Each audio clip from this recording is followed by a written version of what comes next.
Good morning, everybody. How's it going today? My cat knows when I'm streaming because as soon as I start talking, he's like, "I'm out. I can't sleep. I can't sleep in this fucking noise." Hello? Oh, is it because... Okay, yeah. I think I have it on shuffle. We got her, Ascension skin. That's not what it's called. Or I2. I can have whatever. I'm used to waking up early and managing the tavern. Still can't believe Age of Stars coming to Fortnite. I'm still thinking about that. It's gonna be interesting to see. I'm less interested in the Kafka and Blade models, and I'm more interested in seeing like the accessories that we get. To see if there's like references to other things there. But that's gonna be wild. I installed Fortnite a while ago. I might have to hop back in and spend some of my stash of currency to do some shit. But hello, Ripley, Simon, Ali Exter, Nazumi, Beard Rainbow, Prism. How's it going? What am I missing? What the fuck? Oh, it's over here. Let me adjust my mic. Hold this here. Hey, Valheim, how's it going? Hey, Connor. I'm in once again. I made fan arts on my YouTube. Oh, you made fan art for me? That's so cute. I love that. Hang on, hang on. Give me a second. Hang on, give me a second.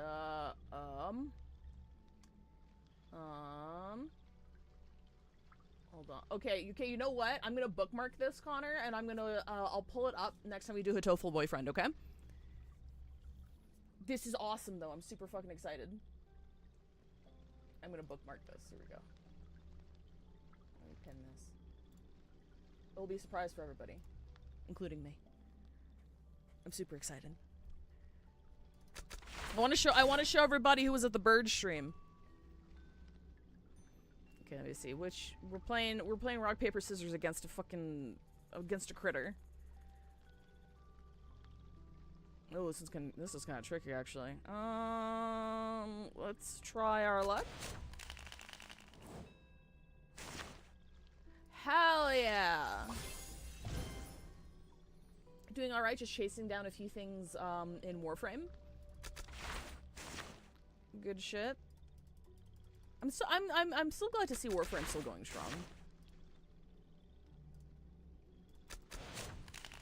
Actually, you know what, Connor? I'm impatient. I'm gonna look at it now. I'll look at it again during our Hatoful Boyfriend stream.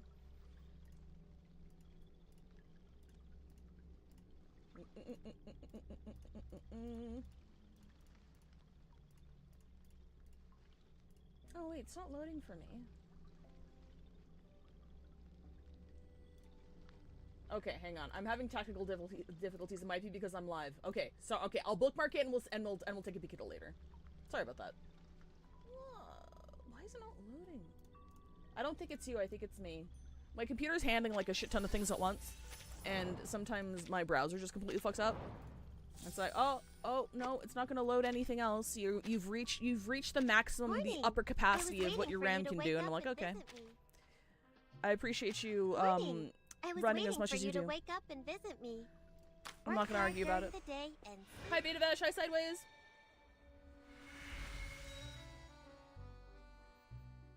Alright, let's take a peek here. Oh yeah, okay, let's run the trailer. Let's run it back. The cursed blood in your veins has lured in the shadows, and the fate you face has arrived as it must. Adele, what were those things? Bon sang! Look outside! What's happening here? It can't be real. You mean we're in some kind of dream? Hey, Exter. That all this is false? Whatever it is, we'll soon find out. Par le feu purifié. I remember. Adele, you must destroy it. Celia! The French blue? But how? If Celia's in danger, I have to find her. Please guide me, Madame Boigny. Matilda's mom! Better wages! Hey, vacation! I see her, swallowed by the city. If you go to her, I feel good. the shadow of death will follow, close behind. Beryl Bornish, you foresaw all this, didn't you?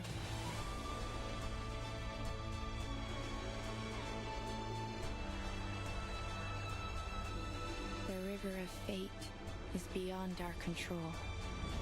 Yet, there are those who attempt to steer its course.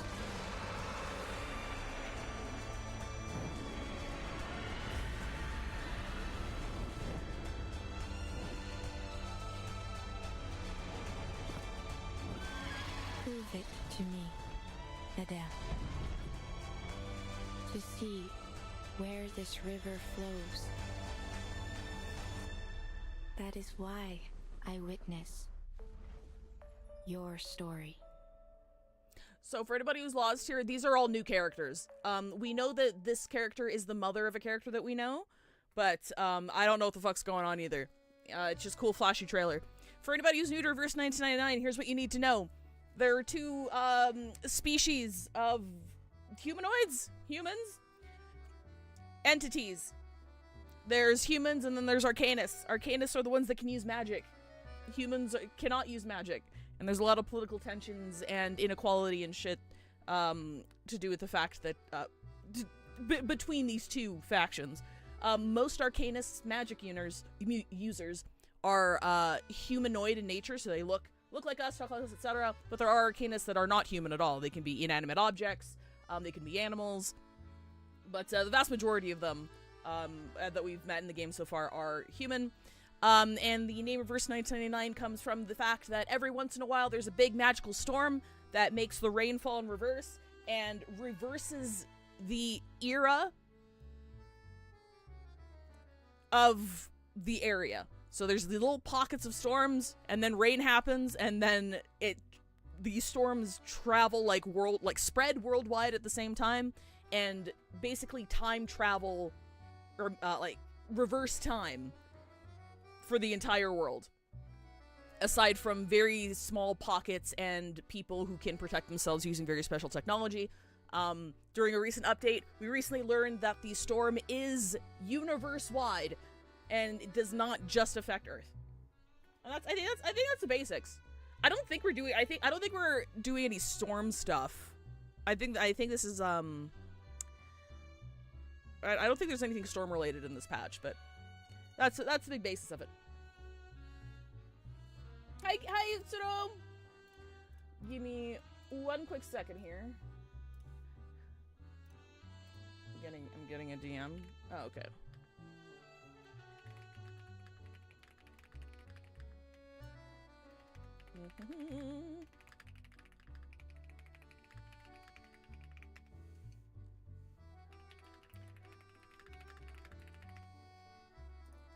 Alright, perfect. I've heard nothing but really good things about the story of this patch, so I'm really excited. Pull plans, I'm pulling for her. She's a limited unit. This is Matilda's mom. She's a limited unit, but this woman right here, she's a beast-oriented dynamo unit, DPS. She's so fucking broken that right after, like, a week after her release, Blue Pock, the company that makes Reverse 1999, put out a job listing for a character bouncer. So this girl right here is so strong, she got someone fired because they didn't balance her properly. So I'm waiting for her ass. Hey, Chancellor Wiggles, great name. Welcome to chat. Had to go for a bit. This is the game with the sentient apple. It is a game with the sentient apple. Yes. All right, perfect. Let's get started. There's only 20 chapters, I think. Yeah. There's only 20 chapters, maybe a couple of other epilogue chapters, but it's fairly average size. So we should be doing half today, half tomorrow. She's too strong, Jerry. Get out of here. The French Express. Hurry, the prophecies need to be delivered before they come to fruition.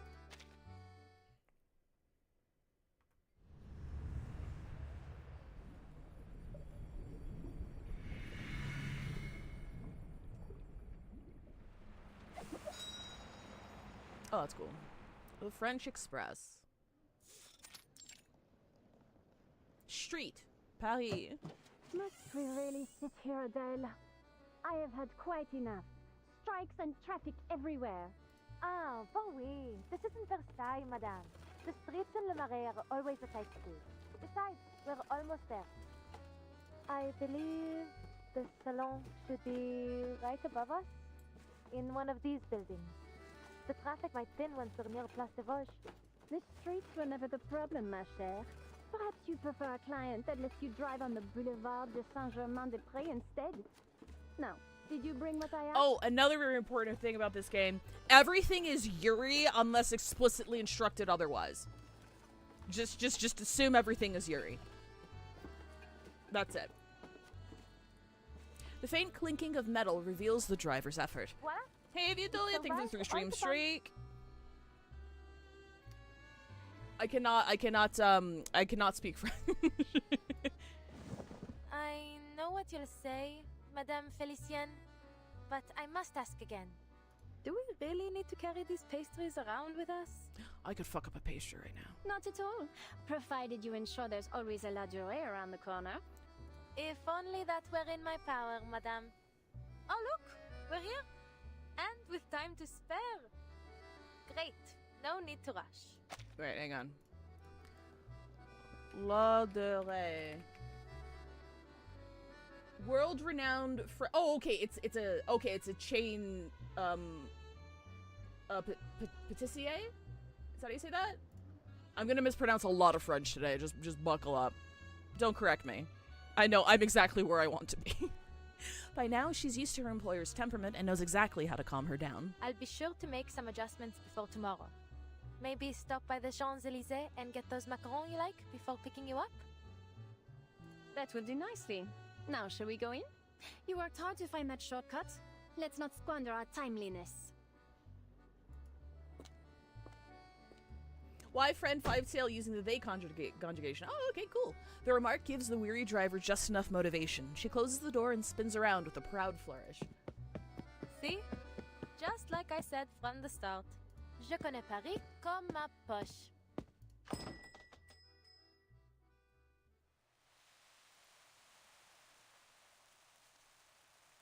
Thou art the kingdom, and the power, and the glory. Uh-oh. Forever. Amen.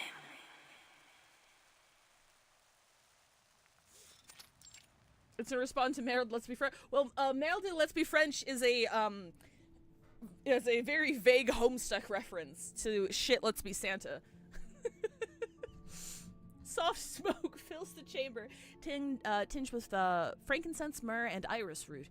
Gathered onlookers hold their breath in silence, all eyes fixed on the woman in the center. She murmurs under her breath as she produces a simple wand, half white and half black, tracing pentagrams in each cardinal direction as she throws open her arms. Before Atomic. me, Raphael. Hello. Behind me, Gabriel. At my right hand, Michael. At my left hand, Oriel. Before me flames the pentagram. Behind me shines the six-rayed star. Her deep voice trails off, and the burning incense flares bright like a guiding star in the dim room. Shown to me, this I see. The whirlwind in the north, the giant cloud, and the blazing flames. Through the stifling cloud comes light. A piercing flame. A manifestation of divine wisdom. And what, madame? What do you see? Do you... 4 angels have answered, and 4 aids given, so that I may glimpse the secrets of the archive of imagery. Your husband is nowhere to be seen. Yet, his shadow lingers still in the house. Yes, yes! How did you know that? Sometimes I feel his presence. I see him in that khaki coat. The woman rushes forward, gripping tightly at the edge of the divination table. Madame, s'il vous plaît. What's happened to him? How do I bring him home? Adele frowns. She lowers her voice into a whisper that blends into the other murmurs in the room. Poor woman. Sounds like her husband's gone missing. Just one of who knows how many others that have lost someone lately. You know, my friend in the police told me there hasn't been any progress on these cases. If only it were as easy as all this. What do you think she'll tell her? That it's a curse, a demonic possession, or some such nonsense. That's the usual prattle anyway. The diviner gives a small nod to the pleading woman and turns to face her audience. He is bound by a curse, held fast in the claws of a monstrosity. A beast born of no mortal womb. A foul creature of darkness, nurtured by the shadows that cloak this city. Hang on. Ah. My kitty needs hugs. There he goes. Hello, bug. The old order has been shattered, yet there has been nothing to take its place. We are without shelter, and the beasts are circling, sniffing, coveting our troubled souls. They have awakened from their centuries-long slumber, bringing torment upon us. We have called them forth. We have set loose this horror, the beasts of Gévaudan. What does this have to do with my husband? An ominous pall falls over the room at the sound of its name, like a taboo has been broken. The murmurs stop, breath stops. The pause holds tension like a breaking dam until gasps pierce through one by one. So that's what those rumblings were. The shadows have returned. Oh wait, how many people are in here? Maybe that's what happened to my missing workers. Ah, bravo, madame. It's a curse, just as you said. The same old rubbish. If curses were half as powerful as people think, my family and I would have been snuffed out long ago. Spare me the morbid talk, would you? How would I ever get around without my driver? She throws out the remark, then turns a sharp glance to the diviner on stage. I cannot expel the beast. It is beyond my power. But I do have some means to sap its strength. Her apprentice steps up at once, holding out several small items. A crystal etched with a strange symbol, ink, white candles, and a strip of black silk. Our world mirrors the one above, bound in its reflection. All things find their place. Sometimes... Oh, kitty! Powers may be drawn laid on from my those spacebar, sorry. higher along the chain. From Saturn, I ask for knowledge and insight. And with its power, I offer you this pendulum. Keep it close, and your husband will find his way home. It costs $17,000. Merci. Merci, madame. There are no words. Felicienne's patience lasts only long enough to hear that much. She rises silently, and Adele follows close behind. I was hoping to hear some insights on arcane study, or at least some decent gossip. Had I known it was just some poseur selling tired old charms, I wouldn't have bothered. For just a little bit of insight, I know that divination, like with the crystal ball and stuff, and like the fortune-telling sort of field, is an arcane field of study. It is something that is real, and it is something that exists, but apparently this woman is either exaggerating or a charlatan. So divination is a field, but this woman wasn't it. There are still plenty of places in Paris worth a visit. If you're in the mood for fashion, there's the Galerie Lafayette Haussmann. Or for antiques and curiosities, we might try Le Marché aux Puces de Saint-Ouen. Something to take your mind off this, performance. I love the casual armor. I don't know. Is she just wearing that because she has a little dragon on her shoulder, and the claws hurt? Very stylish. Called a pauldron, isn't it? The crowd surges forward, eager for answers, though a few, like them, slip quietly out from the scene. Though it seems unlikely anyone would notice, Adele still lowers her voice. Perhaps Emmy. next time we could go with Mike. Werewolves ate your husband. Buy my crystals about it. Probably that's why falconers wear such heavy gloves. Oh, okay. Interesting. Your hours are paid for. You'll take me wherever I like. Ça va. As you say, madame. I shouldn't overstep. So, I saw somebody earlier ask if they were real accents. Reverse 1999 does hire regional voice actors, so they should be legitimate French accents, but there are a couple of cases where they hire, like, non-local actors for accents as well. So, like, I would say it's like a 80-20 split in favor of localized actors. Adele here is a playable character, so I assume her voice actress is actually French. Whenever they fill in, usually it's like for NPCs and stuff, but for playable characters they tend to hire regional. Her usual approach is anything but foolproof. Felicienne stops mid-step, giving her a half smile.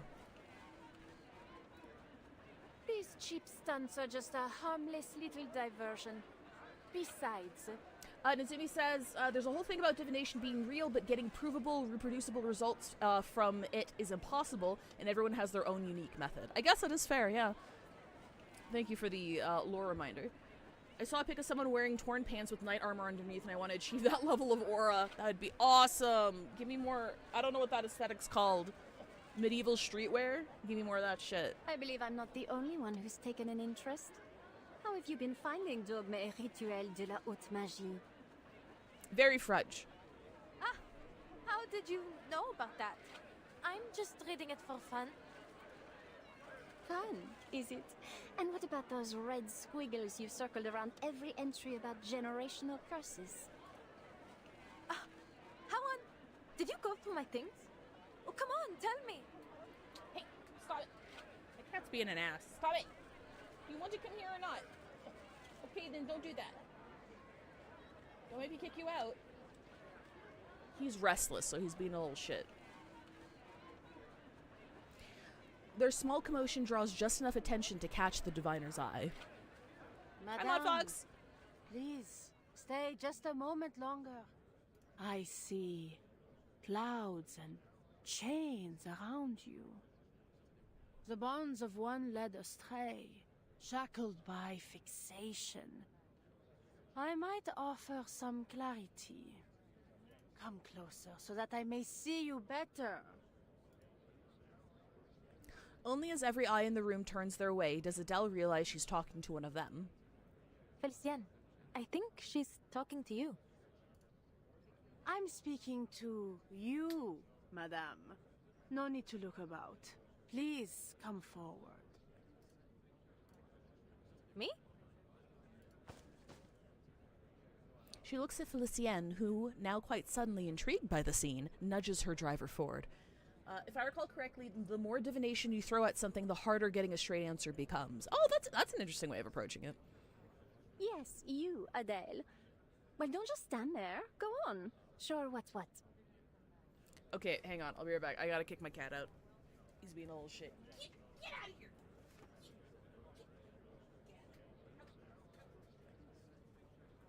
No, no, don't, no.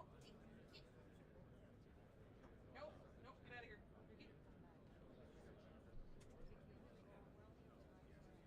I don't know why he's so restless today. Baby crimes! Thank you for the 7-stream streak, Mod Fox. Bien. Feeling the weight of the gawking crowd, she stands across from the diviner and reaches for the pendulum on the table. Forgive me, madame, but I have no interest in divination. And I didn't come here for any advice, either. Frankly, I find it difficult to watch you take advantage of all these people. Uh-oh. She lifts the crystal and holds it up to the candlelight. Excellent clarity. Smooth to the touch. A fine crystal at first glance. But there's something else. The evenness of its hue and that flawless sheen. Nothing is ever this perfect. Whatever do you mean? But Let's put it through a little test, shall we? A small dragon pokes its head out from her sleeve as if on cue. Par le feu est purifié.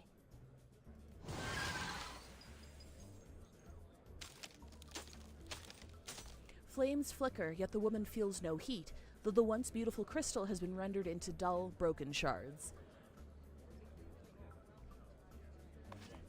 The little dragon climbs nimbly onto Adele's shoulder and tilts its head to receive a gentle pat of approval. Bravo, Feu. Foo-foo! The crowd stirs and Adele catches a few gasps of awe with satisfaction. What have you done to my crystal? Please, allow me to explain. My name is Adele Tavernier. Have you heard of us before? Les Taverniers? Famed jewel hunters? The arcane skill I just used has been performed by my family for generations. We've recovered and examined all manner of treasures, including the Bourbon's own French blue. Hey, Dyfed! Good morning! Fire holds a certain power to reveal the true nature of what it touches. Through fire, we discern falsehood from truth. Sadly, madame, your crystal failed the test.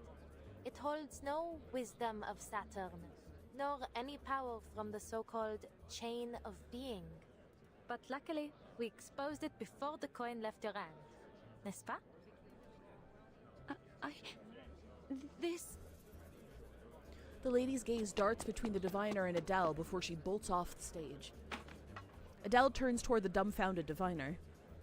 And you, madame, have given a lovely performance, I have to say. It's almost a shame to bring it to an end. Ah, if only you hadn't tried to deceive your client with that fake crystal, things might have gone quite differently, no? My arcane skill would have spoken volumes about your integrity. She shrugs toward the audience, each face in the crowd falling somewhere on a spectrum between starstruck and stupefied. Until at last applause bursts out. Felicienne claps eagerly along with them. Adele gives her an all-good gesture and smiles. Felicienne replies with a brisk turn of her head. This is close enough. Close enough for me to clearly see the shadow upon you. Wait, hang on, give me a second. If you hadn't tried to deceive your client with the fake crystal, things might have gone quite differently. My arcane skill would have spoken volumes about your integrity. So is she like actually? It seems like she's implying that the woman is actually a diviner, but overstepped by selling fake goods to people, and that's what was being exposed, not her actual skill, which would be interesting. Pardon? She looks toward the diviner and meets those unblinking eyes staring straight at her. A Tavernier girl, the youngest and brightest, brimming with vitality. The diviner leans forward. The space between them closes too fast. A chill runs down Adele's spine. The fated one has stepped onto her path. Twice will she collide with destiny. Once risen, once descended. For a fate left vacant now shall be fulfilled. You... The call must be answered. Walk with the wise, but beware their words. Beware the gaping abyss of death. What lies below shall reflect what lies above. One shall ascend, but all must be paid. All must return. All must restore.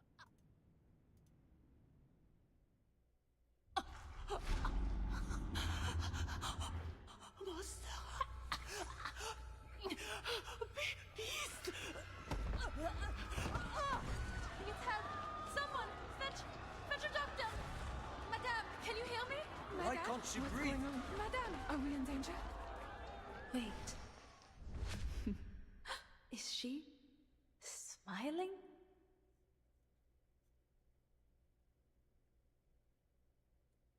When your karma and aura are so fucked up, you kill your fortune teller.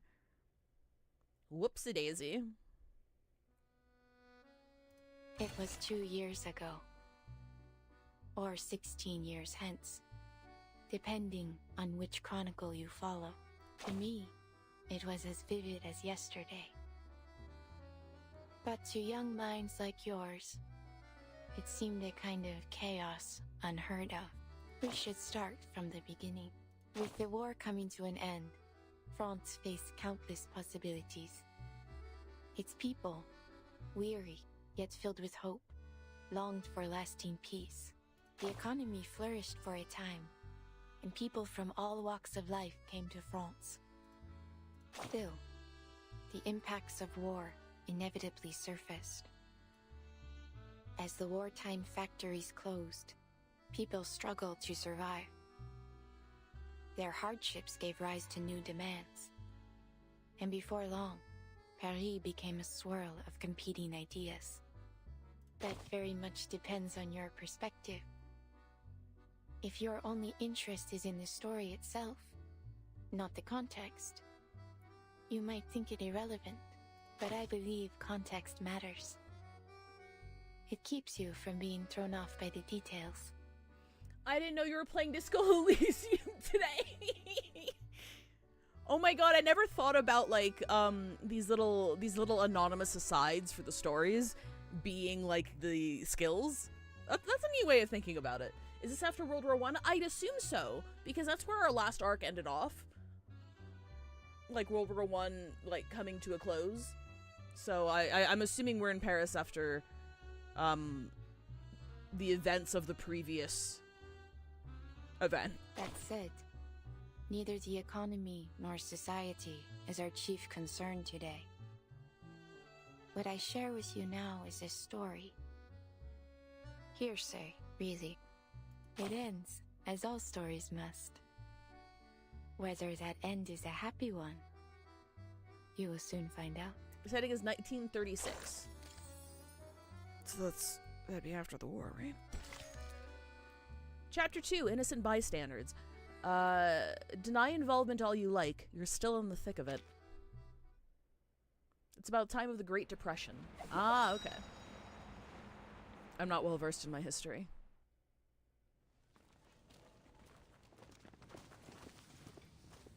In between both. Follow the officer outside and leave your contact details before you go.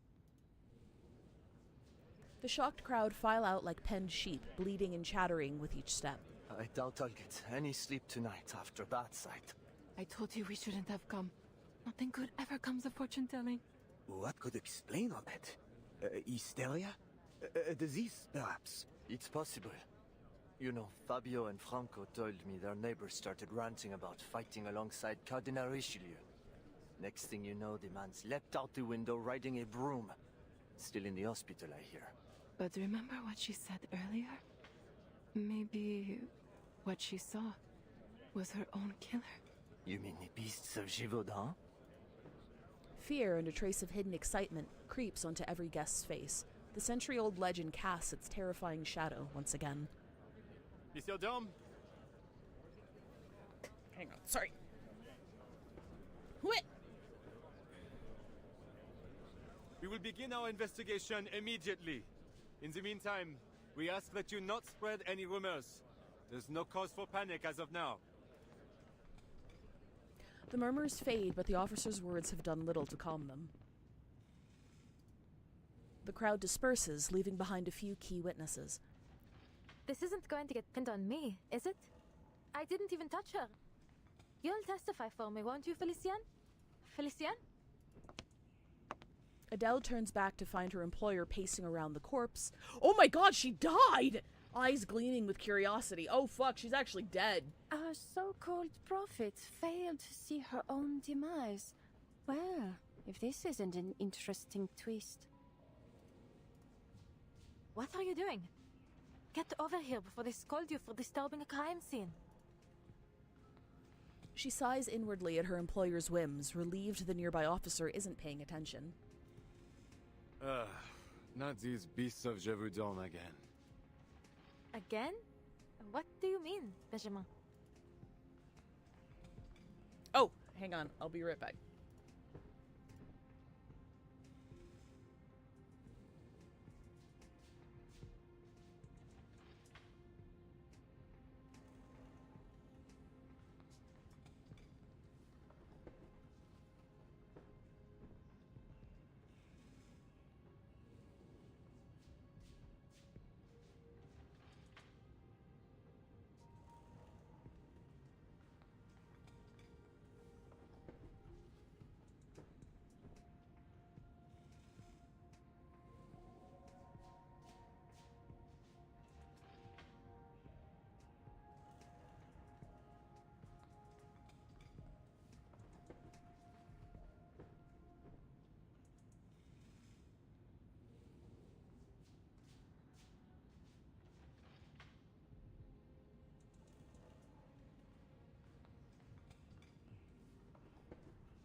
Alright, I'm back.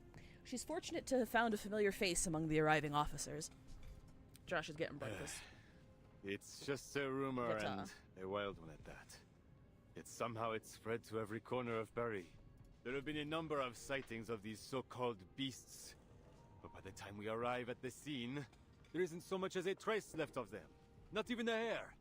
The whole world's gone mad. Street crime is on the rise. And the last case we asked you for help with identification on... well, that was completely... He presses his hand to his temple, giving it a soft rub. As if we don't have enough to deal with. Half the city's on strike, and every day there's some new trouble. Whether from the factories or out on the streets. I envy you, Adele. How simple it must be to sit behind the wheel all day and show visitors around. Well, it comes with its own set of problems. Like, being around when somebody dies. Happens a lot. Adele glances toward Felicienne. She seems to have lost interest in the corpse, and is now intent on examining a chair in the corner. Knew you'd say that.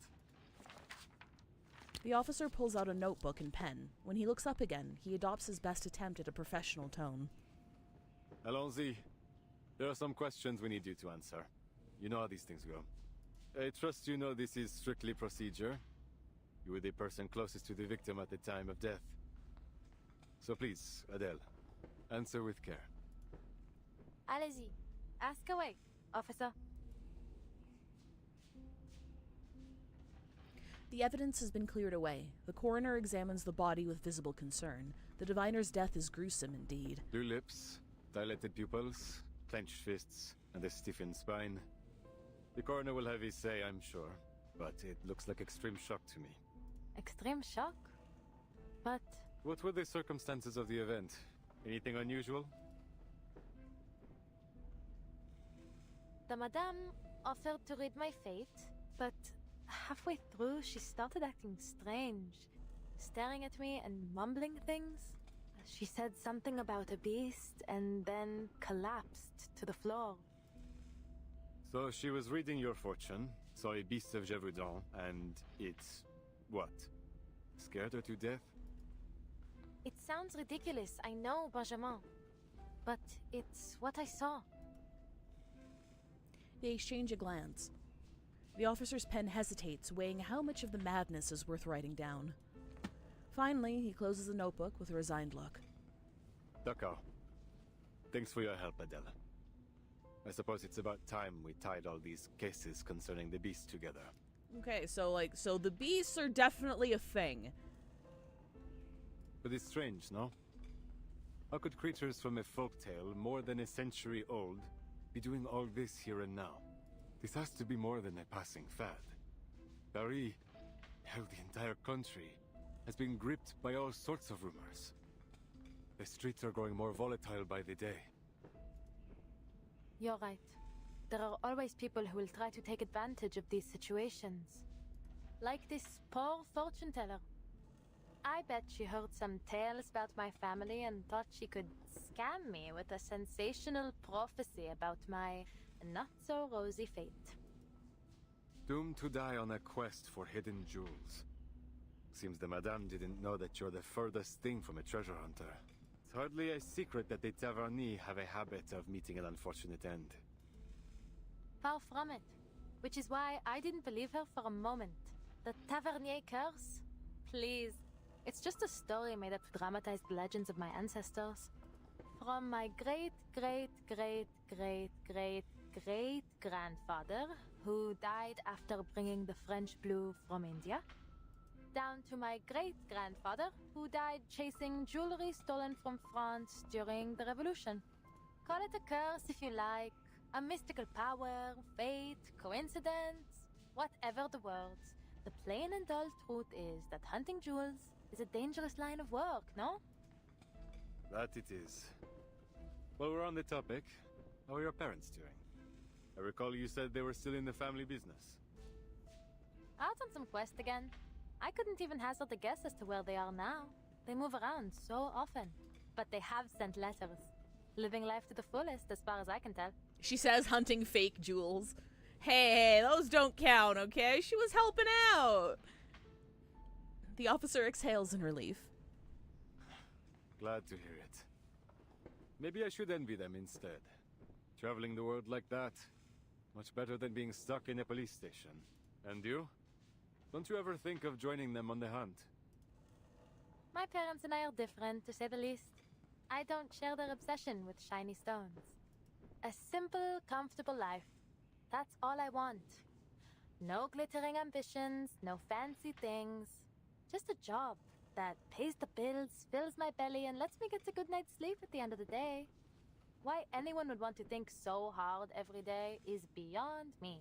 In fact, this job was the first thing I saw when I opened the advertisements page. Why not? I thought. Suits me better than treasure seeking ever will. And yet here you are. I would expect nothing less. He nods and slips the notebook back into his pocket. Va bien. I believe we have all we need from you. Please, don't worry, Adele. I see neither motive nor means for you to do her harm. You're all clear. But we'll get in touch if we need anything else. Oh, forgive me. Another question. Was there anything else that seemed suspicious? Anything that stood out to you? No, nothing really. You're not going to mention the creepy woman smiling in the corner? Oh, wait. There we go. There was a woman. I don't know if she's involved, but there was something odd about her. It happened so fast, but still, while everyone else was too stunned to do anything, she sat there and smiled. She smiled? Do you recall what this woman looked like? Adele recounts the events as they happened. After hearing her out, the officer's professional demeanor cracks a little. That's Madame Beryl Boaniche. Couldn't be anyone else. On the Crystal Parlor on Rue de la Paix. She's a diviner too. She's the one who reported the case to us. Our officers have already spoken with her. She reported the case? She reported the case 3 hours before it happened. I just got home from the dog park. How are the French? Interesting so far. We're only a couple chapters in. All introductory stuff. A masquerade ball is taking place in the Montmartre.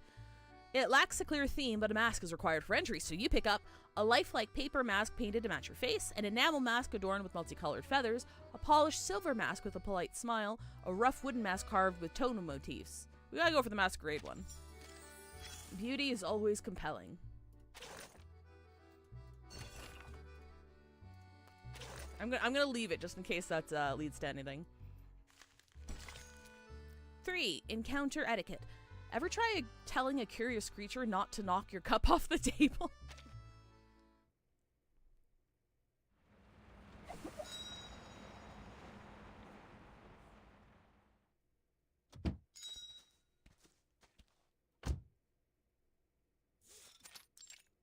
Inside the taxi.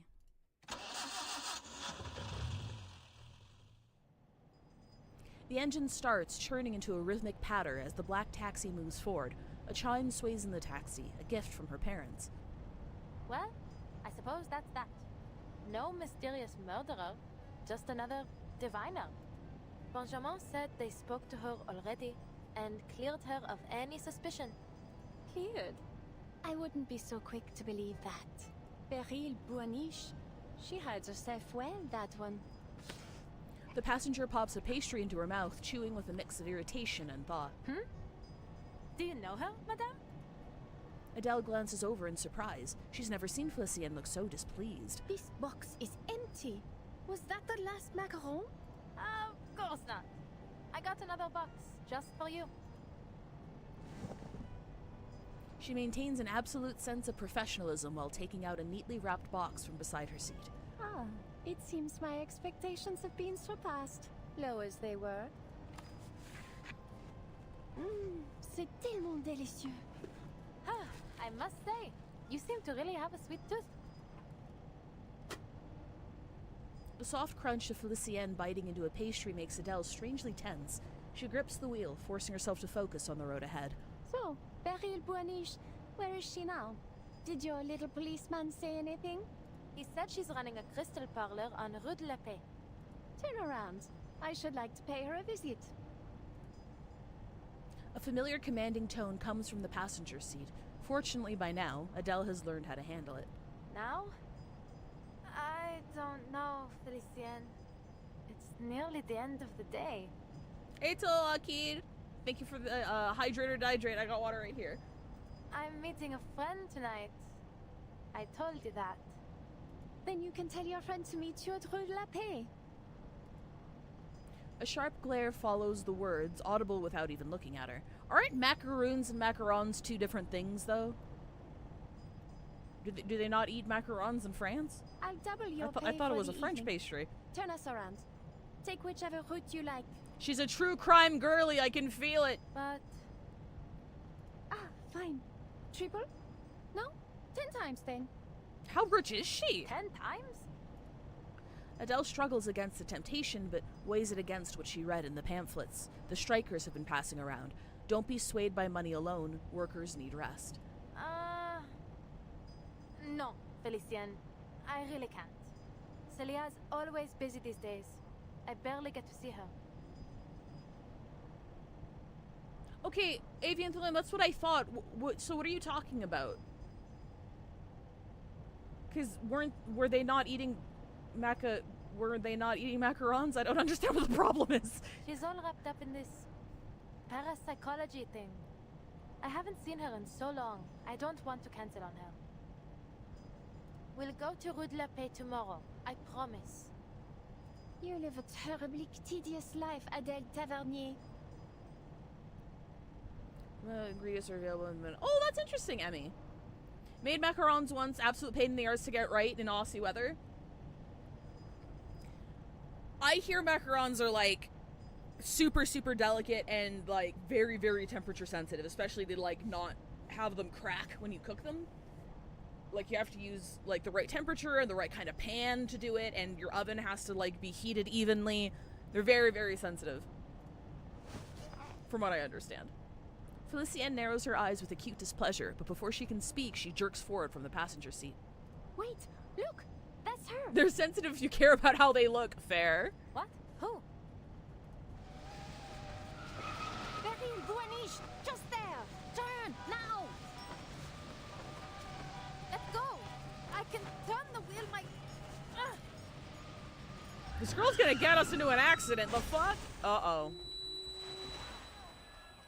Adele's car skids in a long arc before finally stopping while the oncoming vehicle veers into a streetlight. Merde! Have you lost your mind? The driver climbs out, furious, pointing at Adele as his shouting makes the windows rattle. Huh? I'm speaking to you! Out of the car, now! I didn't expect to see a whole article about them. I've had one of them. I don't remember what they were, but they were hella expensive, but good. They are quite expensive. They're nice, though. I like them as a treat once in a while. Felicienne, what the fuck?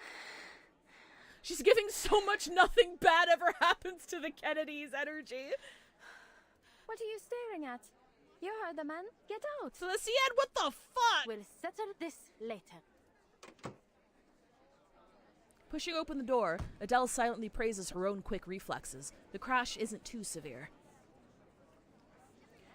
There's no sign of anyone like Beryl Buaniche on the street. The whole thing just feels like another stroke of bad luck on the drive home. What was she thinking? Ugh, grabbing the wheel like that. Never imagined my first crash would be like this. She rubs her forehead and steels herself to face the fuming young man nearby. I'm terribly sorry, monsieur. I was distracted. Sorry? Do you even have the slightest clue what sort of damage you've caused? We can't afford to lose time here. The nation is calling to us. He slams his fist against his own car. The already dented trunk lets out a hollow, miserable groan as the crowd thickens. Huh? The nation? Is that a strike slogan? Or do you mean you have urgent business to tend to?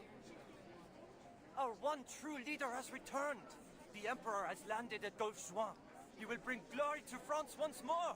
Whomstative? He's riding to Paris with only a few hundred soldiers at his side. Our Emperor is too distant from his people. We must go to him. Hey, Venomous Glory. The Emperor? Golfe-Juan? What on earth are you talking about? The man's stern face makes it clear he isn't joking. Adele stares at him at a loss for words.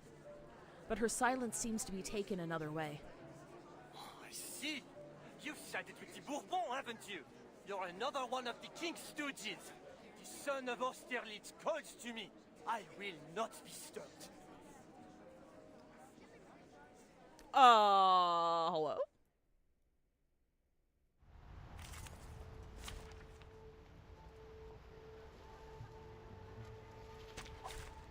Yes, please, Alia.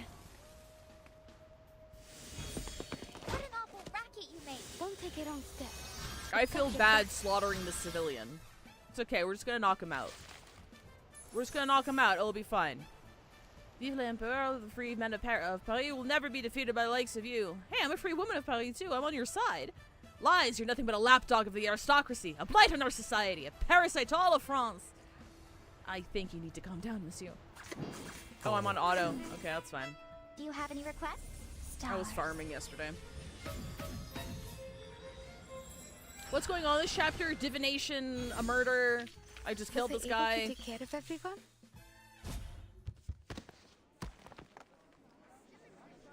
Let me be. I must go to the Emperor. Yeah, he's fine. Monsieur, calm yourself. Someone help me, please.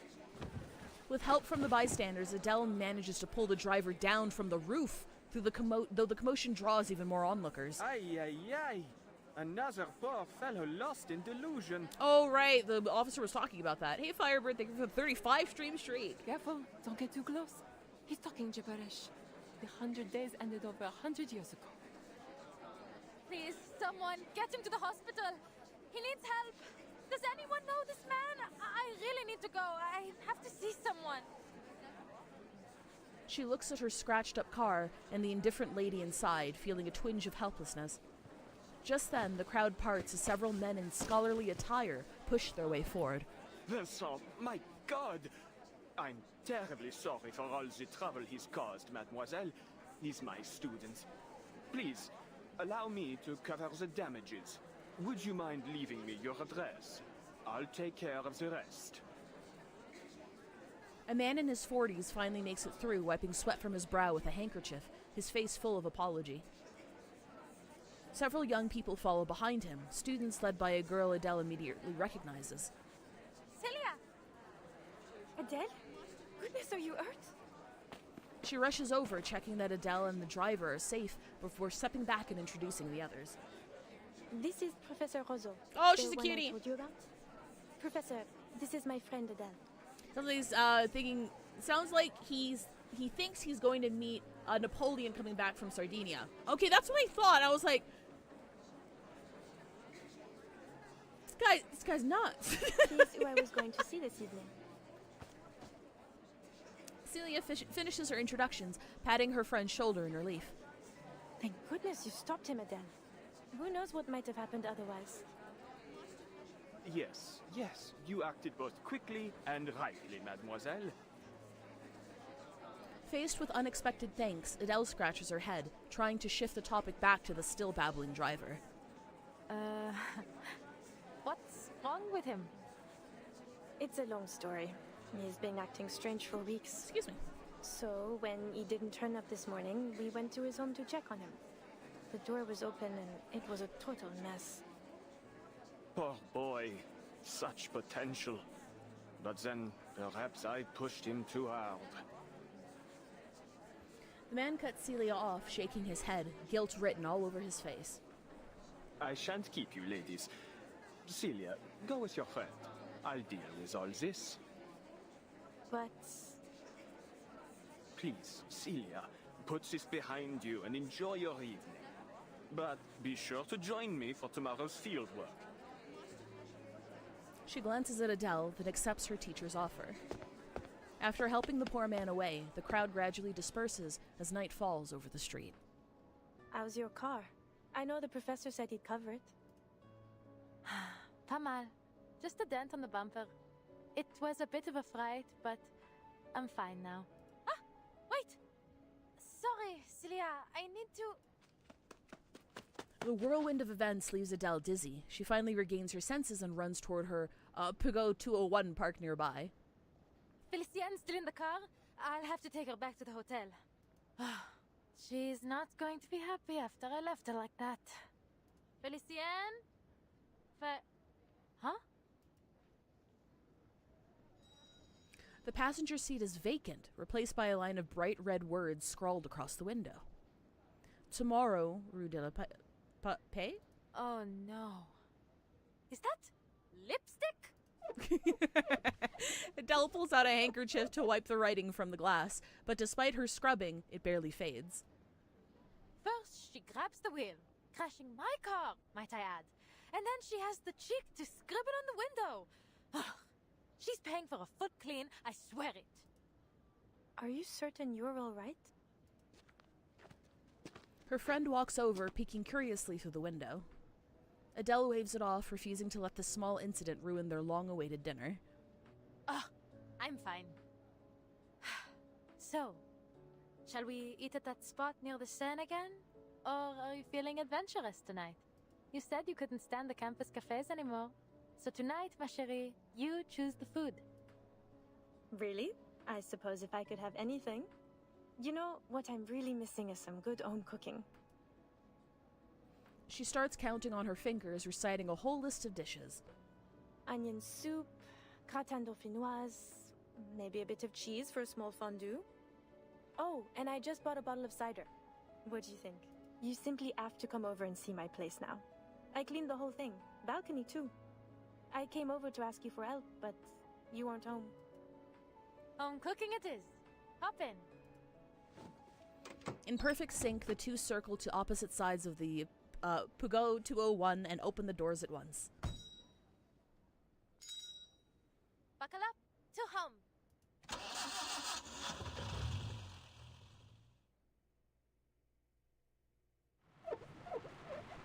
Perfect timing. We are at ad break. I'll see you guys in 3 minutes, and I won't continue until you're back.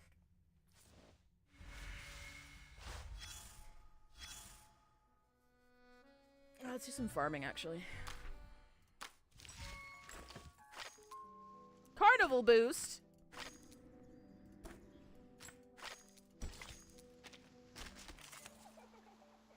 Ba-bum! We will experience all this over and over again. Listen up. We need simply rely on the microphysics of time. I think the characters are very charming so far. They're very cute. Is this truly what we've been searching for? What the fuck is Bo and Ish up to? At your fingertips. Why did she abandon her daughter?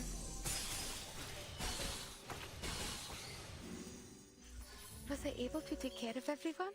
Because the last time we heard about Matilda's mom, like, Matilda went looking for her. Like, after the, Green Lake event, I think it was.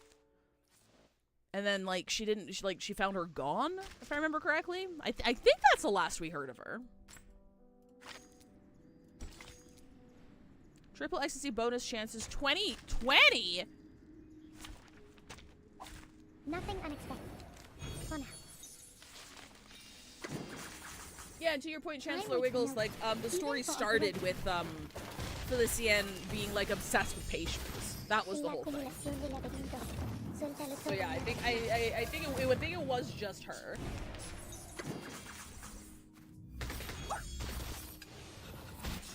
I could still fuck up a pastry, though. I haven't had a eureka moment like this in a while. The poem I just wrote is amazing. The puppy wishes to come along. Time waits for no one, even for a great. En la acumulación de laberintos, suéltalo todo una vez más.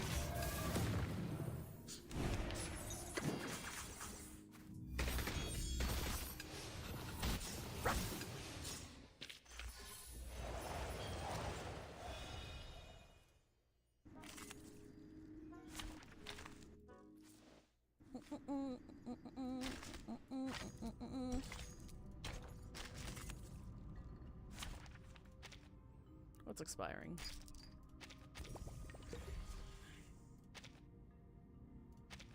We have so much stamina! I'm gonna be able to farm. I'm gonna be able to farm for. Program activated. I don't even know how to pronounce her name. Well, I'll just say Adele because I know her name's Adele. Like as soon as she drops, I think her banner drops in like 4 or 5 days. Barrage. Target confirmed. I haven't had a eureka moment like this in a while. Oh, it's separate. Okay, it's 20 each. I split it in half. All right, cool. Give me all of the shit. Welcome back, everybody.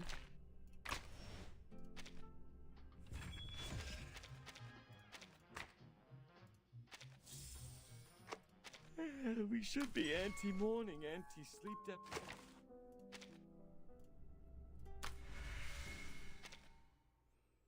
All right.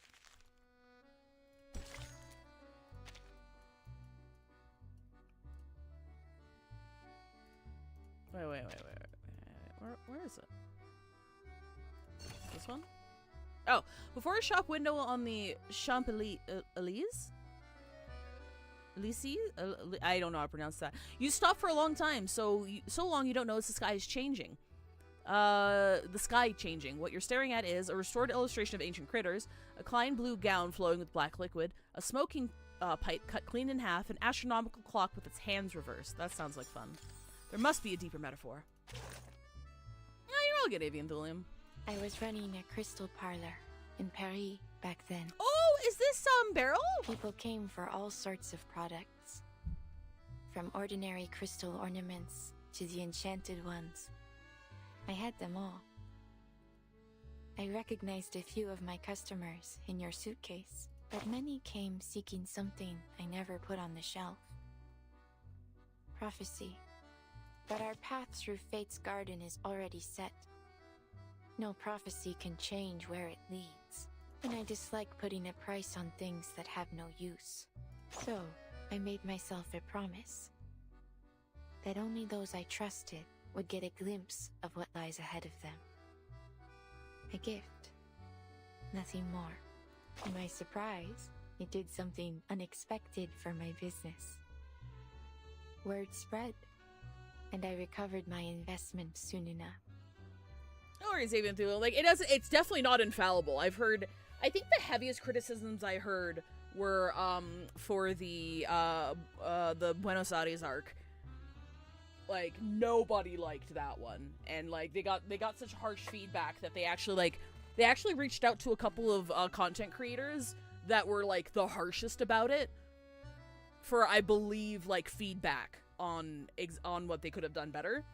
I believe, because I remember one of the content creators talking about it, because like she talked about it and then said that Blue Puck actually reached out to her for a conversation. And she was pleased with their conversation. So, like, they're definitely not infallible. Because, like, there's still devs from one country trying to write a worldwide experience, right? So, yeah, they're not immune to criticism. So, don't worry about that part.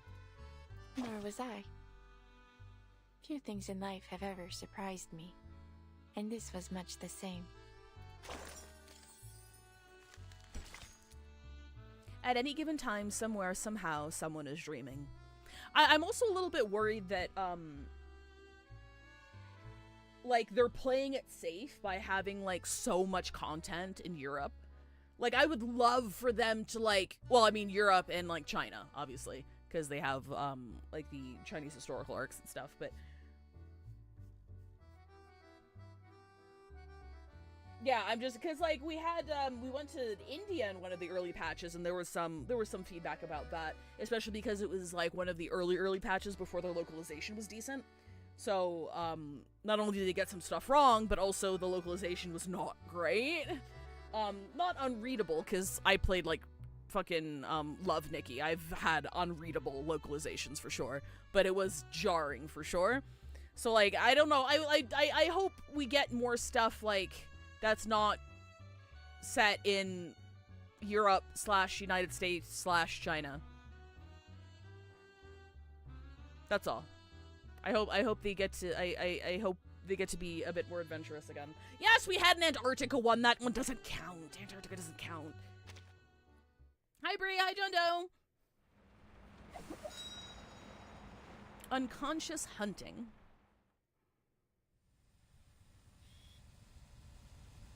She get detained again. Girl, what the fuck?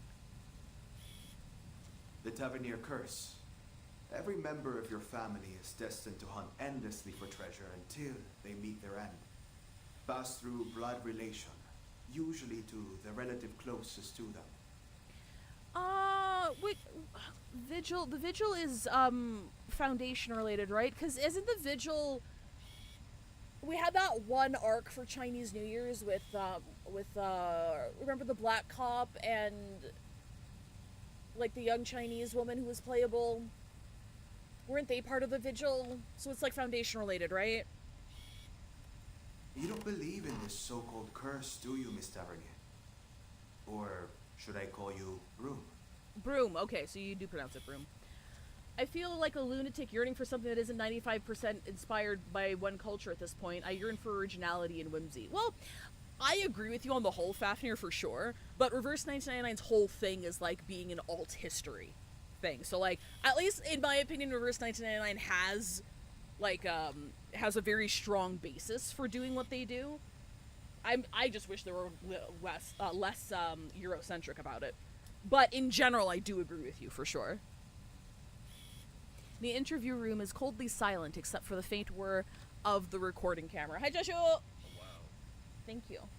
Josh got me McDonald's. Thank you for McDonald's. Yeah. Hi, bro! May I share a horrified thought that popped in my mind? Absolutely, Avian Thulium. Hit me with it. Thanks. I have a sandwich. What the fuck, dude? That's okay, we got ketchup in the fridge. Hang on a second. Give me a second here. Alright, perfect. Hi from the screen, hi Connor! Yeah, I'd say praying for anything in Africa or the Caribbean, but I also fear the results. I mean, like, they could do the research. Like, they've gotten a lot better, and their localization, like, they redid the localization for the early story. I'm not sure if they redid it for the early events, though. Probably not. Because that would require, like, redubbing everything. But, like, they've gotten a lot better. They've got no excuse. They did do Fatutu's whole thing, which was, like, ambiguously Pacific Islander. But it was deliberately left ambiguous. They weren't, like... They were inspired by a couple of different cultures, but they were very distinctly their own thing. Which was a good call, since their plot involved, like, their whole home getting destroyed and shit. But, like...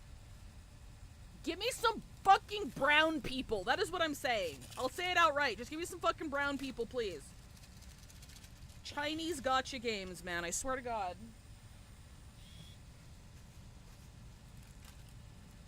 Sorry, this is also a jab. This is also a jab at Hoyoverse. And kind of a jab at Hypergriff, but they do a little bit better. Why are you white? Why are you pale?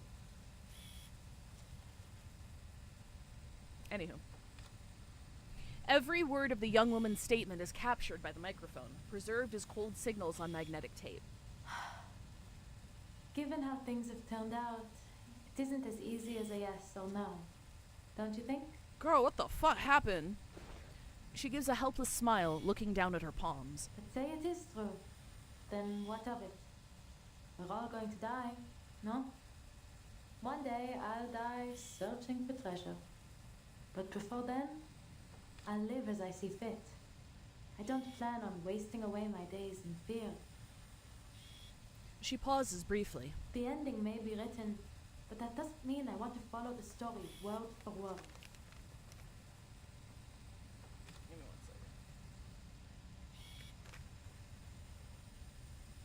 second. Alright. That's what I told Sissy as we were driving to her place. Oh, shit. And now, looking back, maybe that's when it all began. Okay, so this is a post-story thing, and she's in an interrogation room. She's in a vigil interrogation. What the fuck, girl? What happened?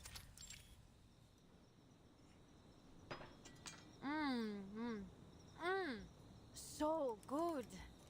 This gratin is the best. How'd you get so much flavor out of a simple potato? Hey, John, no, thank you for the 35 stream streak. You like it then? It's just ordinary home cooking, really.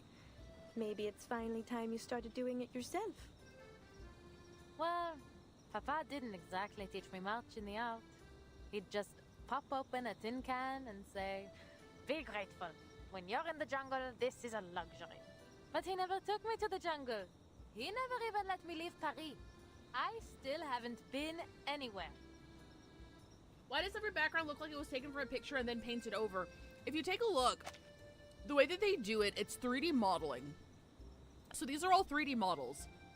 That's why it kind of has that uncanny, like, super realistic thing. I remember there being a lot of controversy when Verse 99 first came out, that made me really worried for the length of it. For the lifespan of it, I should say. Because it came out right when AI started being a thing, and because they took a very hyper-realistic approach to their artwork and how they presented things, and because they were a new company, right? Because this is Bluepock's first game. Their launch was riddled with, like, their launch in the West, at least, because it was in China for a year, before it came, to global servers. So their global launch was rife with, like, AI accusations, especially from, like, content creators and stuff, and I was like, oh, fuck. This game has been in development for, like, 4 years. Like, this isn't AI, dude. But thankfully, they weathered that storm. But yeah, no, it's all 3D modeling. So these are 3D models, that's why it looks realistic, but also not, but also, like, photorealistic, but also kind of not. That's the reason why. There was also, like, a spark of controversy with, Daiki's, character story. The background used for her anecdote was definitely AI generated. 100%. And then there was, like, a bit of an uproar about that, and they never addressed it, but we never saw it again. So there was some speculation that they outsourced some stuff for, like, the anecdotes, because the anecdotes don't have a lot of artwork. But we've never seen anything like that since, so let's keep our fingers crossed it stays that way.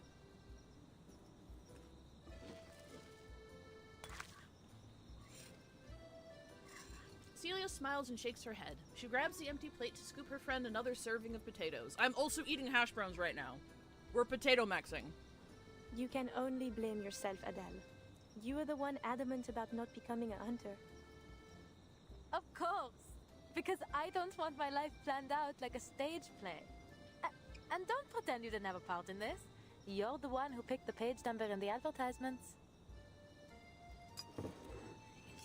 Celia can't argue, so she pours 2 more spoonfuls of stew over the mash, stacking it high into a little mountain and sliding it in front of Adele. Sharp as ever. Since we're on the subject, how is work going? Any interesting fairs lately? There was one thing. Not sure if I would call it interesting, though. Peculiar, perhaps? Game has full English VA, and at release, whoever was in charge of vocal direction was forcing the VAs to pronounce things in certain ways that did not sound right. Yeah, I believe that as well, because, like, for the early stuff, the VA direction, because we had a couple of AMAs on Reddit with voice actors from the early game, and they were talking about how great it was working with Bluepock, but they also mentioned that voice direction came from China, but the voice director in China would wake up at, like, God knows what hour in order to, like, accommodate their schedules here in the West. Which was pretty cool. But that was during the era where the localization was, like, not great. Not the worst I've ever seen, but definitely not good. So, I'm hoping that they, either, like, move studios or, you know, got another, like, local voice director or something, because it is absolutely improved, like, 100-fold. She bites down on her spoon, trying to recall the scene from earlier. The diviner's expression is still vivid in her mind. I was at a diviner's salon, and the host... I don't know, I think she was trying to scam me. They're not hash browns, they're hachés marrons. Is that how you say hash browns in French? She started rambling about all these strange things that would happen. Things that sounded a lot like the Tavernier curse. And then she fucking died. She died. Died? Celia's eyes widen, her fork clinking unconsciously against the plate. Then the police came, and I suppose the case is still under investigation. Anyway, you know what I think of those diviners. They're not exactly people you should take seriously. Then why were you there? Not by choice, that's for certain. One of my clients was interested, Madame Felicienne. She always gets these sudden whims and insists on having everything done just as she pleases. I wouldn't have crashed my car if she hadn't... Bah, forget it. How's university life? I hope she's raking in that 10 times pay that she was promised. Celia doesn't answer Adele's question. Instead, she catches onto her words. She's a long-term client, then. Can't say you've mentioned her before. Or maybe I've been spending too much time on campus, n'est-ce pas? Is she jealous? What do you think? I swear, this little one might forget you completely if you spend any more time hidden away in your books. Fucking dragon. The tiny creature on Adele's shoulder lets out something like a protest, prompting Celia to playfully pat its head. Oh, I know better than that. This sweet little thing was summoned by your family's incantation. As long as you remember, he remembers. Okay, that's cute. Such a fascinating creature, the tutelary. He sees every corner of your psyche, memory and sensation, even your unconscious thoughts. French people go out of the way to say 4/20ths to say 80 instead of 8/10s. Actually, note about that. Something that I learned in a linguistics course. Was it a linguistics course? I can't remember where I learned it. I shouldn't say that. But, you know the whole stereotype about Asians being better at math or whatever, etc., right? And obviously that's a racist stereotype. But, empirically speaking, linguists have put forth the theory that it's because of how different languages handle numbers. And depending on how that language handles, like, counting, it can be significantly easier or more difficult to do math in that language. And I never thought about how numbers being handled in a language would affect your, like, baseline ability to do math. Or if it's, like, easier to count and, like, calculate things in your head based on your language, on the language itself, you might be better at math compared to, like, counting in other ways. So, I just thought that was really interesting. Here comes Cici with another one of her academic lectures. Is this what you're studying these days? Sounds Sapir Wharf adjacent, but I trust you. What does that mean? Hang on, I'm looking. Linguistic relativity proposes that the language you speak influences how you think and perceive the world. Why is that a bad thing? Isn't that obvious? Like, for instance, in psychology, especially when it comes to mental health in some Asian countries, the modernization and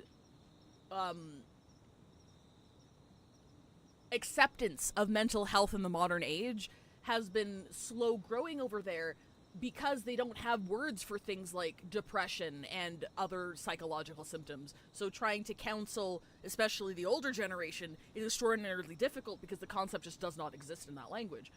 So, I don't see how that's an incorrect theory. It's been decredited in recent studies. How so? Color terminology, universalism, cognitive linguistics, therapy and self-development. Why is there a Wikipedia page for inherently funny words? Oh, that's interesting.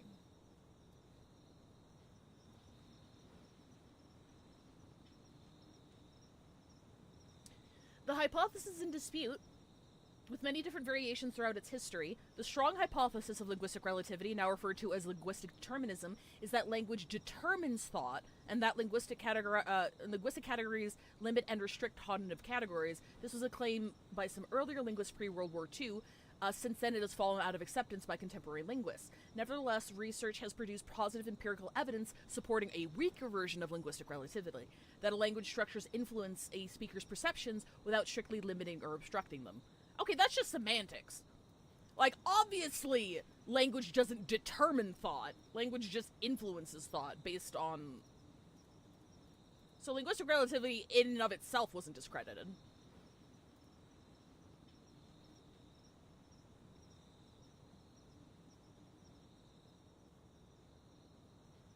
Although common, the Sapir-Whorf hypothesis is sometimes considered a misnomer for several reasons. Never co-authored any works and never stated their ideas in terms of a hypothesis. And the distinction between a weak and strong version of this hypothesis is also a later development. Sapir and Whorf never used such a dichotomy, although often their writings and their opinions of this relativity principle expressed it in stronger or weaker terms. I like how I'm the only one talking in chat on YouTube. Hey, I just started streaming on YouTube like 2 days ago. I'm surprised I have anybody in chat. So thanks, Connor. Appreciate it. Sorry, tangent. You can't just say things I don't understand in chat. I'm gonna need to figure out what the fuck you're talking about.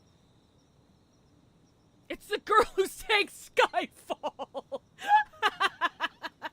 Oh yeah, here, let me link inherently funny word. Oh, fuck, no, that's inspect element. That's not what I wanted. I wanted to paste, goddammit. There we go.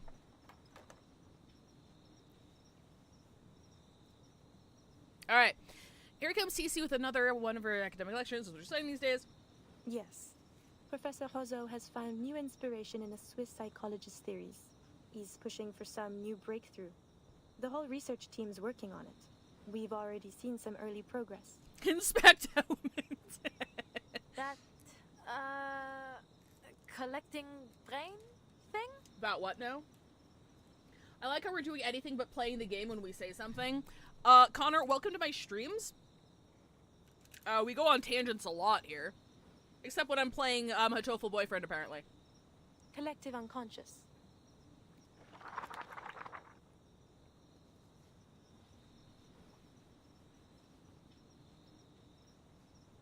I'm eating a sandwich right now, so I'm just gonna leave this stuff up on the screen so you guys can read it, and we're just gonna click through. D'accord, d'accord. I won't forget it again. 05, guess what? What's up, Chibi? Says the one who invents a new name for it every time. But it's even more complex than you think, Adele, and very important. It may even help us make Paris a better city. Girl, you're studying the collective unconscious. You're about to awaken your fucking persona. Imagine the minds of people like islands, each floating on their own. And the collective unconscious as the water that links them all. This is Jung's idea of the collective unconscious, a psychic space shared by all of humanity. Human aggression, whether it be war, class conflict, or tensions between humans and arcanists, has always been a constant. Do you think Jung would like Persona?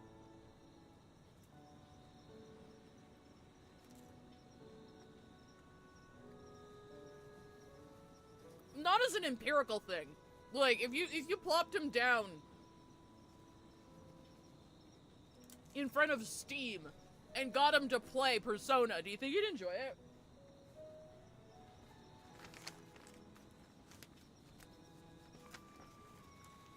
Where the hell is my shit? There it is. It's like the tides affecting the shared ocean between us. We build on our islands, but inevitably the tide will reclaim them.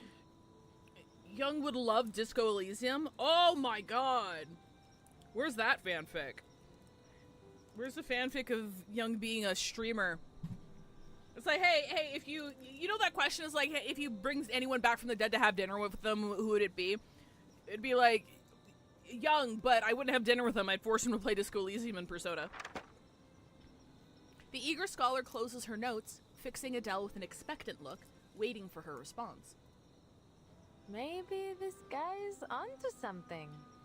We're all fighting for our place in these troubled times. But I don't understand what's unconscious about it. Are you saying that deep down, we're all war-hungry maniacs?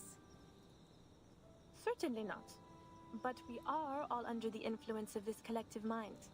That's why the same conflicts happen again and again. In all times, in all places, and to all people. We can't force back the tide. But what if we found a new way to change the ocean itself? Fill it with a new nature. One of peace and equality.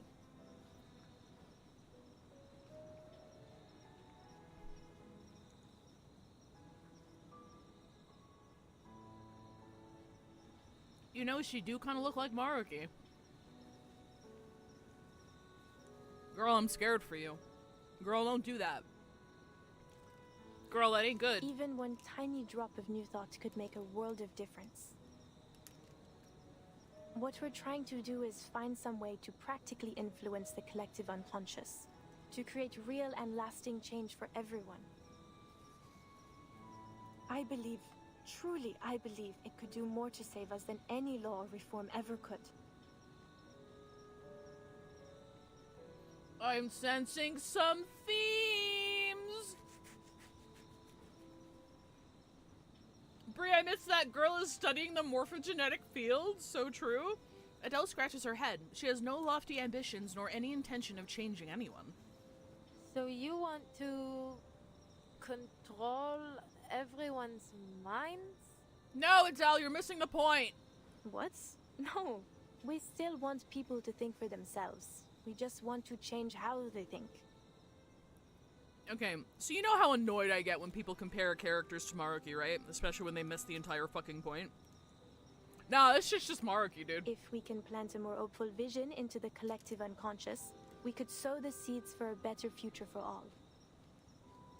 Like how Victor Hugo wrote his dreams into his books, and they reached every reader in France. Okay, first we get a bunch of kids and put them on a model of the gigantic in the middle of Nevada.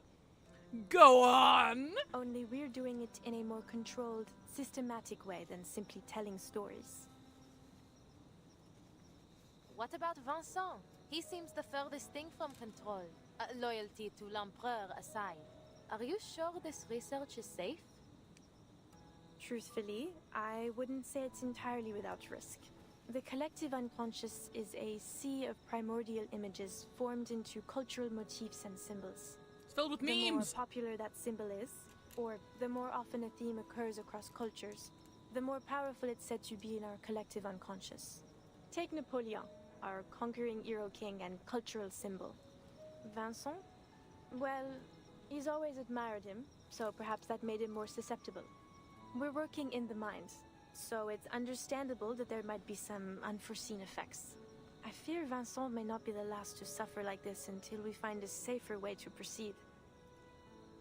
Popular symbols, recurring themes, mental distress.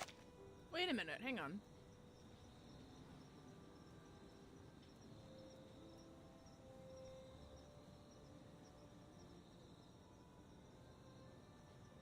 Wait, so did her group do that to Vincent?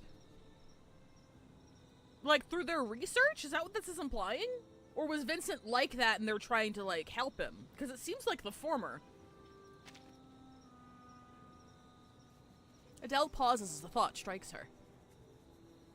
They have awakened from their centuries-long slumber, bringing torment upon us. We have called them forth. We have set loose this horror. This is what happens when you go into the metaverse and you don't have Morgana. You just make people crazy until you figure out what the fuck you're doing. Like the beasts of Gévaudan? She repeats what she heard back at the divination salon. That old legend. But why would the beasts of Gévaudan be... He was part of their research group. Oh, okay, so they didn't do it to him. They were researching the collective unconscious and they were fucking around with it and then he went insane? Wait, you might So actually he did that be shit to onto himself something. by accident? As the rumors about the beasts have spread, it has gained a new identity in our collective unconsciousness, planting the seeds of terror inside just about everyone. Formidable! Okay, that's a bit more acceptable. That's scary, though. Her friend leaps up from the table, dives for her notebook, and starts scribbling frantically. Merci, Adele. You truly are my very own academic muse. I must take another visit to the Danse Macabre mural. It may play a part in all of this. I'll buy you one of those good luck necklaces when I publish my paper. Then you'd better make sure it's chic. I'll want to wear it every day. Gay! Sorry. When it comes to her research, her friend's enthusiasm is irrepressible. Adele has long since grown used to it. So, what comes next? It's only a thought for now. One I must keep to myself. But you'll be the first to know when it's confirmed. I swear, you, and indeed the whole world, will be shocked. You know, and please don't laugh. Sometimes I feel like an adventurer too. Hunting for hidden treasures with my pen and paper. I suppose what I do isn't all too different from your parents after all. Je m'excuse, Adele. That was inconsiderate of me. I got carried away. You can find better role models than my parents, Leah. I got another letter from them the other day. C'est toujours pareil.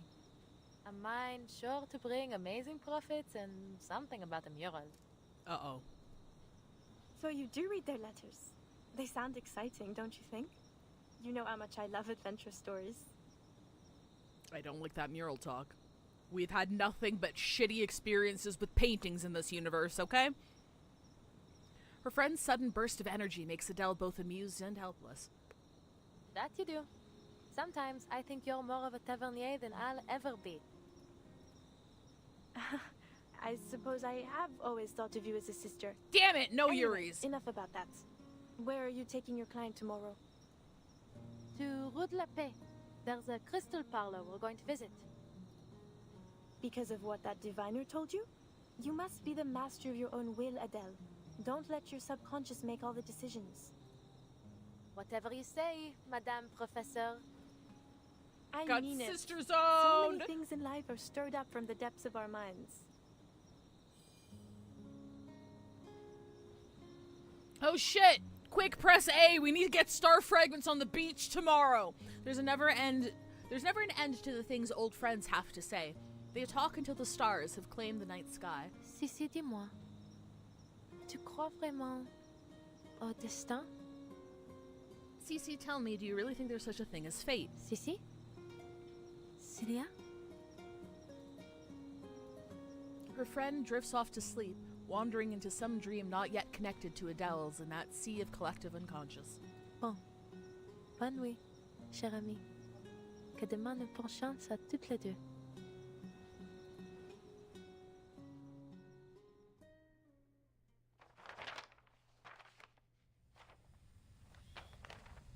Oh my god, this is Persona! It was on the following day that you paid a visit to Hang on! Blanche's Parlor of Crystal. Pause! Pause! Hang on! Maybe this is just Persona 5! I just realized she's getting interrogated and we don't know where she is! Pause! Correct.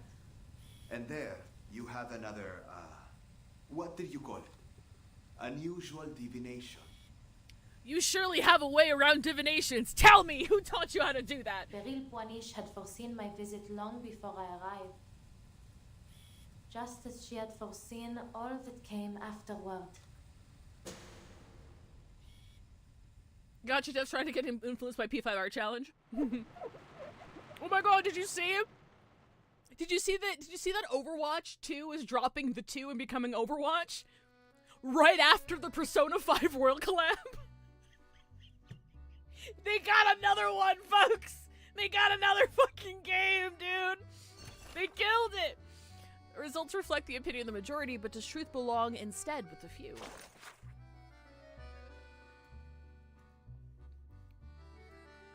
Paris, most preferred city for Arcana seeking residents. No, living in a metropolis dominated by humans is no easy feat. Arcane skills, deliberate and incidental, often disrupt established social norms, creating confusion and conflict. Yet, Paris, long known for its inclusivity toward people of many diverse backgrounds and traditions, stands apart.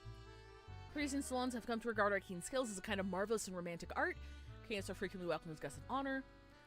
Paris is a cradle of art, Arcane is a haven of creativity. Reports indicate that several renowned arcane product entrepreneurs have opened new branches in Paris this year. Their trust in the city drawing increased attention. The historic capital continues to attract Arcanum talent and researchers across Europe. When concerns about the spread of Arcanum persist, many believe that more cities will soon follow in Paris' footsteps. Do you think Blade is a fan of Hatsune Miku? I think they'd get along. But then again, Miku gets along with everybody, but... Light that illuminates all.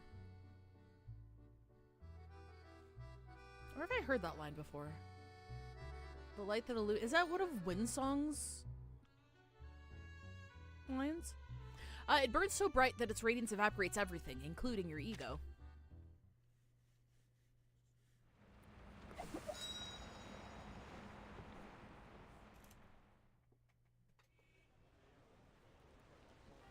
Sorry, ever since I made the P5R connections, I'm kind of leaning forward. I'm leaning in my gamer chair right now. I'm like, oh, hang on. You have my attention. A dizzying crowd has filled the place Vendôme, flowing in from every direction. The young driver leans against her car door, kicking at a small stone while watching the passers-by. Tomorrow? She never said the time. She's not planning to keep me waiting until the evening, is she? Chancellor Riddles, you're right, and it's Lucy's. The light that illuminates all. Yeah, that is Lucy's quote. Oh, has she already gone in? She turns her head. The ornate carved door of the Parlor of Crystals is shut and shuttered, just as it was a few hours ago. Should I knock again? Someone must be in at this hour. Bonjour! This time, the door opens the very moment she knocks. But once it does, all she can see is the dim corridor ahead. Ah, finally. Perhaps they didn't hear me knocking before? Hello? Right. I suppose I'll just let myself in. Sorry. One tiny, I'm not into fashion at all. So, this is gonna be very entry level, and I'm sorry. But one, like, fashion thing that I fucking love is, like, this combo, where you're wearing, like, double sleeveless shirts, and you have, like, the darker one underneath. I just think that's really cute. It's a very cute trend. I like it a lot.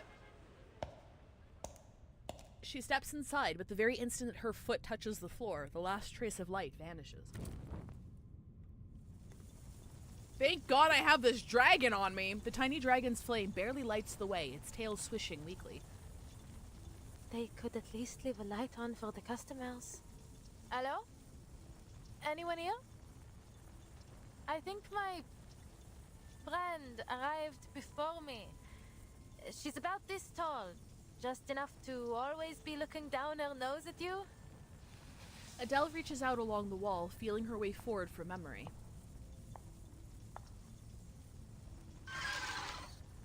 What is it, Fufu? Following the dragon's upward gaze, she spots a few faint, translucent figures with pointed ears. Sprites. What the Of fuck? course. Where else would they be, if not in a diviner's parlor? Let me be clear. I don't care what kind of mischief you're up to in here. Just don't let it involve me.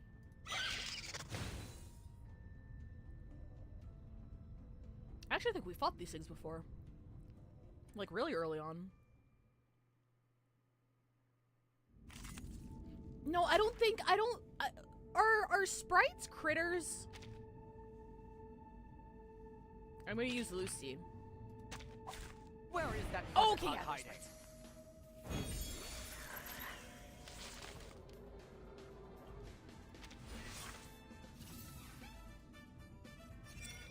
Divination sprite. Okay, yeah, no, I don't think they're critters. I think they're something else related to Arcanum.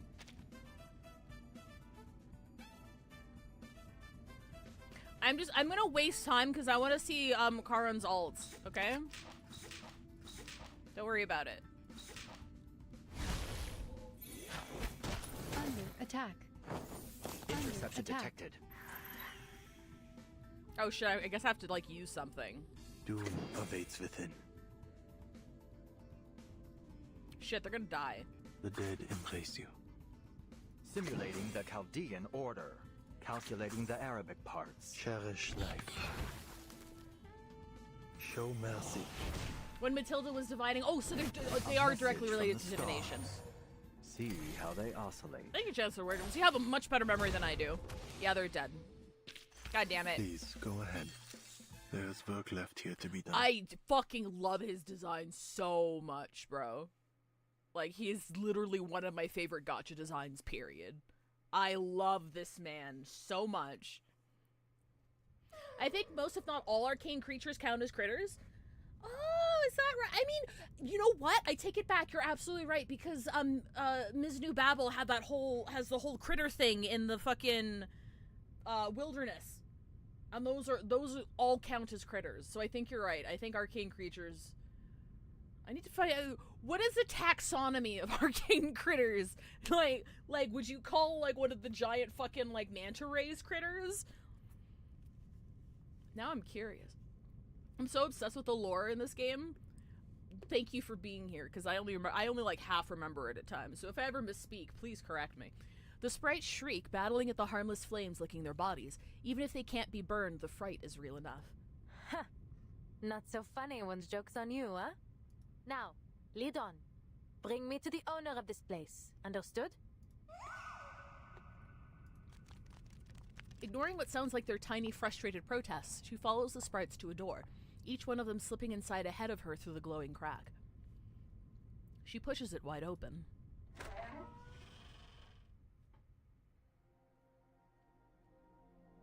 If it's in Critter Crash, I call it a critter. Fair. I don't think you're supposed to be looking directly at this. The room looks as if it were woven from a million scattered threads of light. The thought crosses Adele's mind as she takes in the transparent, shimmering crystals around her, their reflections gilding the dust in the air. Here, every breath she takes seems to take in some of the shimmering light, almost like she is devouring the very spirit of the crystals. How pretty. Never seen a parlor quite like this. The way these crystals are displayed, it feels like they're not meant for sale or for exhibition. She breathes as softly and shallowly as she can, attempting to blend into the light. Is it the lighting that's giving them such an otherworldly glow? Or maybe... No, these crystals are just the real deal. Of the Sephiroth. When captured, they may be manifested through crystals. Sephiroth! A voice echoes from afar, bright, clear, like the sound of gentle tapping on a glass pane. Some believe it is through these Sephiroth that the Creator formed our world. Without them, the divinity is incomplete. The 10 Sephiroth, the astral light, the flames of the fire which burned in the bush, the glowing stream which flows from the tree of life, the numerals, spheres, Enos, and all aspects of reality. Ah, then you must be Madame Beryl Boiniche? The shop's owner smiles and nods. No further explanation is needed. Anyone who's seen her would know exactly who she is. She extends her hand, brushing a softly glowing pendulum with her fingertips. Through certain objects and rituals, or by gnosis gifted at birth, we may catch a glimpse of a splendor that is not of this world. These crystals are one such object. In their reflection, we are shown the hidden secrets of the archive of imagery. Yeah, this is Matilda's mom, Brie. Her voice soothes Adele's nerves, though it comes out so softly that she struggles to register the meaning. One little criticism I heard about her design is that, like, we've been waiting for Matilda's mom for, like, a couple of years now, and she looks like she's in her 20s. I'm like, just give me, like, a slightly older woman, for God's sake. We know you can design them. Madame, did you... I am pleased that you have made your way here, Madame Tavernier. That door was left open just for you. She is very gorgeous, though. I like her dragonfly ornament in her hair.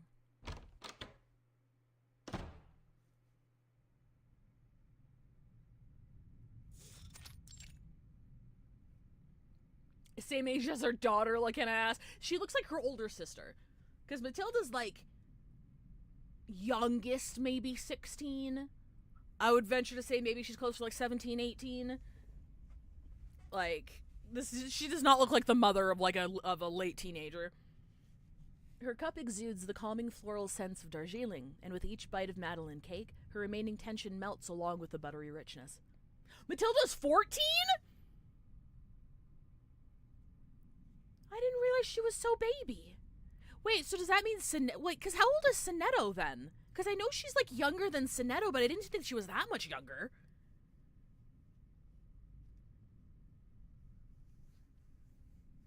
I didn't realize she was like that much of a baby. Sonetto's 16. Huh. Interesting. So, I'm the first one here. I see. How old is Vert? I mean, like, Vert and Sonetto were... No, they weren't classmates. Vert should be well, no, they were classmates. So they should be the same age, then. You're telling me Sonetto's 16?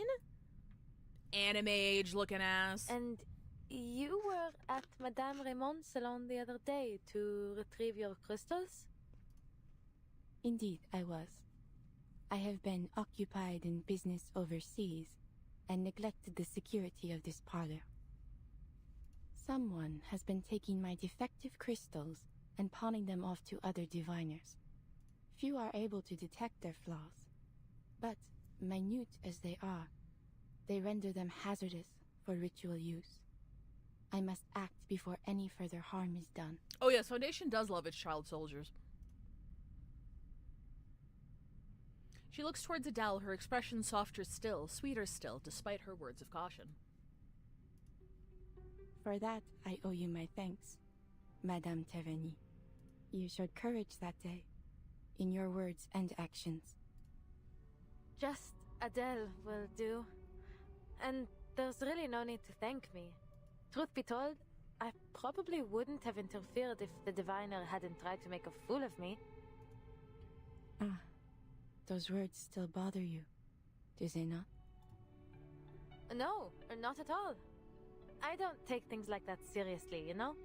After all, fate, it's just a matter of belief, isn't it? You do not believe, yet you cannot seem to put it out of mind. Is that so? Ha! Please, madame.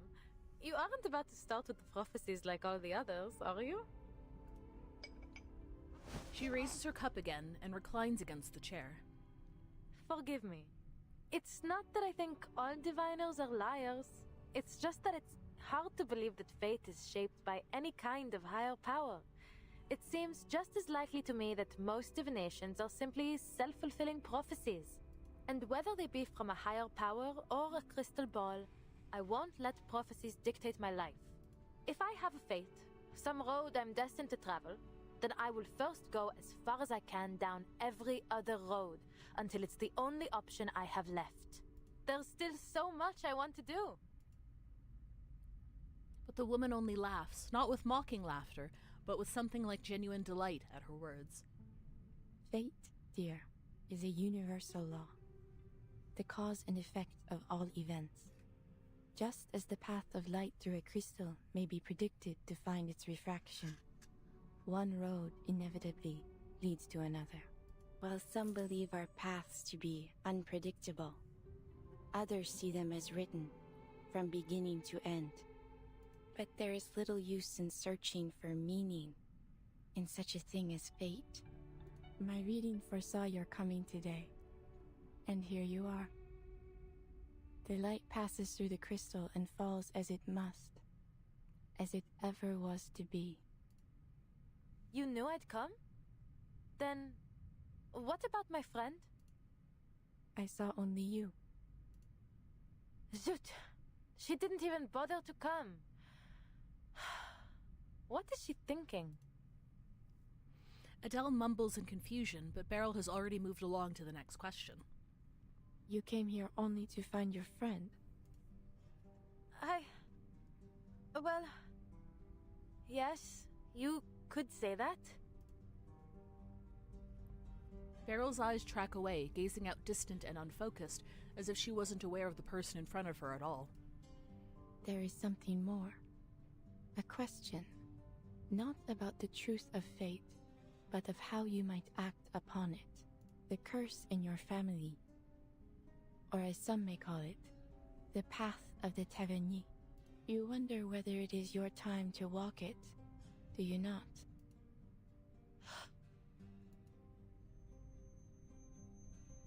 The call must be answered. Walk with the wise, but beware their words. Beware the gaping abyss of death. What lies below shall reflect what lies above.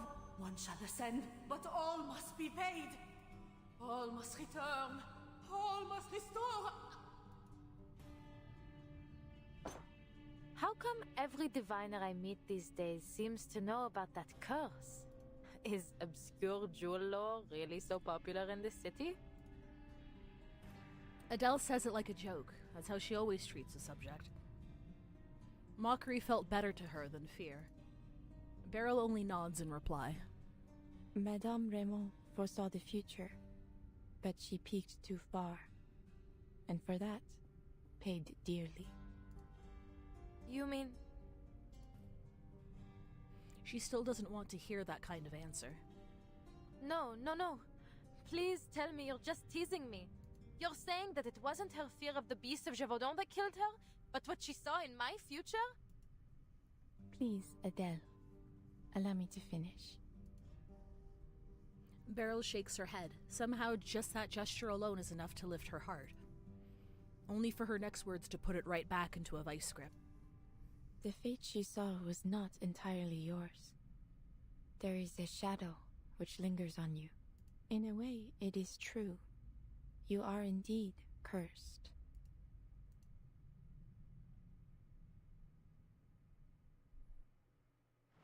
Oh?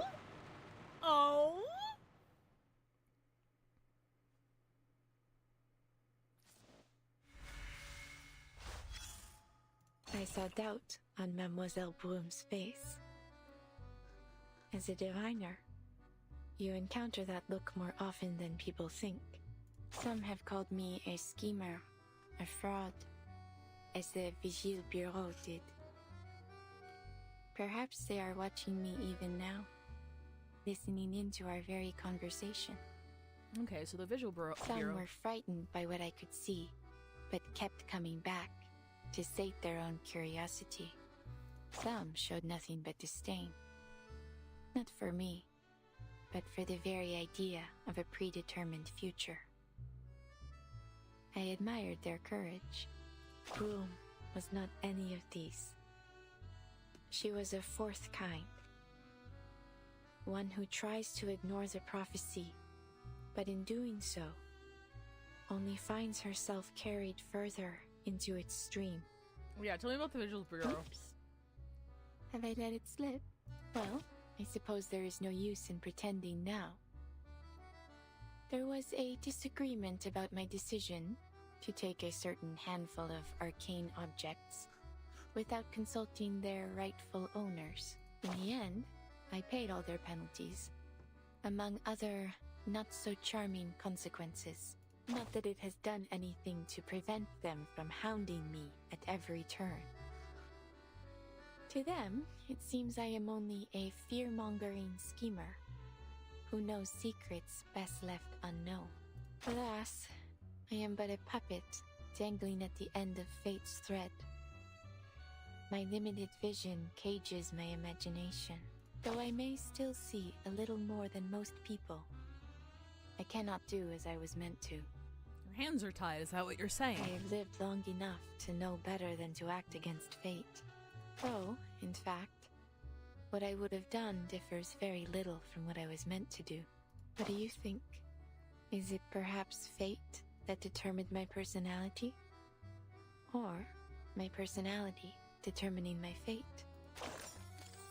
You can exit out before finishing and replay it if you want to see both choices on these things. I did know that, but I kind of like, I don't know, I kind of like committing to one and not seeing the other line of answers, if that makes sense. I don't know. I know it's silly and I don't have to do that. But I like locking into a choice. I like locking into a choice and just seeing where it goes and moving on. It adds flavor for me to know that like my choice at least sort of means something, and that like I won't know what the other path says. But that is a good tip for anybody who doesn't know. That is a very good tip. We are at ad break, so I'm going to hit ads, and I'll be back in 3 minutes. All right, beautiful. I'm gonna run to the washroom super quick. Where's my "will be right back"? Oh no, my "will be right back" is gone. Okay, well, I'll be right back. Hi, Thasia. I'll be back in a hot second. I finished my sandwich.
Okay, hello. What? I'm off to a hot chocolate festival. Have fun, Bree. Thank you for the hydrator. I got a drink right here. Hot chocolate is a go drink of all time. Busted out the old DS because I'm bored, so now I'm playing Brain Age. I think we all need to revisit our old, if you have, like, old devices that you had a good time with, I encourage everyone to go and, like, refamiliarize yourself with it. I don't know why, but, like, moving all of my music to, like, iTunes and just having physical files again, and just having a dedicated MP3 player with no internet, no apps, no social media, no browser, no nothing, it's just there to fucking play music, has been just weirdly refreshing to my soul. I highly recommend it. So if you have, like, an old game console system, or an old music player, or a CD player, or a cassette tape player, like, blow the dust off it and just, like, use it. It's reinvigorating. Hey, Immortal You! I'm having a great time in Paris. Am I, though? Part 6, Midnight Cafe. Played the Metal Gear trilogy on that? Hell yeah. She's so pretty. She's so fucking gorgeous. All things carry energy, and we are much more perceptive to it than we think. I do still wish she was like I don't wish she was like an old lady or anything, but I do wish she did look a little bit older. Just a little bit. Just a tiny bit. Because she does not look like she has a 14-year-old daughter, you know? Just a tiny bitty baby bit. Little bit. Now, I would ask that you concentrate on the subtle changes around you. You will sense it. You simply need to feel. Now, when you get an external hard drive working again, I had my entire music library stored there. Absolutely, and go back that shit up too, because no storage device of any kind is completely immune to age. So it's always good to have backups and have recent backups and recent copies of everything you have. The 1, 2, 3 rule. 3, 2, 1 rule? 3, 2, 1 rule. Bien sûr, I'll try. Tell me, Adele, which of these crystals draws you the most? Unless this is some weird timeline, where she, like, didn't have her daughter yet. But I think this is sequential to the current timeline. Like, chronologically, it's sequential. I know year-wise, obviously, it isn't. But I'm pretty sure she has her daughter at this point, right? Adele stares at the tray, rows of crystals lined up neatly, dazzling to the eye. After a few steady breaths, she reaches toward the third crystal from the end of the second row. It's 2 years before current story. Oh, okay, so it's 2 years before current story, but it takes place after, the, recent arc we had with, Charon and Sentinel, right? Because this is after the alt World War I arc. Someone made an infographic. No, it's after the original. Okay, so it's after the original World War I. Oh, wait. Okay, so this is after the original World War I. So time hadn't been reversed to pre-alt World War I yet. That is one thing that confuses the shit out of me. The timeline is confusing enough, but then the events are also not in order. It is before the fifth storm. Okay. Okay, so if it's 2 years before the current story, is it like before the start of the current story? So does she have Matilda yet at this point? Is that why she looks young? Does she not have a daughter yet?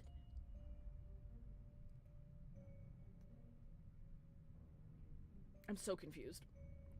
Okay, so it's before the start of the current story, not before the start of the history of this current story. She's 12 at this point. Okay. Okay, thank you, Chancellor Wiggles. I don't know where I'd be without you. I know that one of the big Reverse 1999 content creators is making like a comprehensive timeline. I know he's working on like a big timeline, like visual timeline, on his informational website.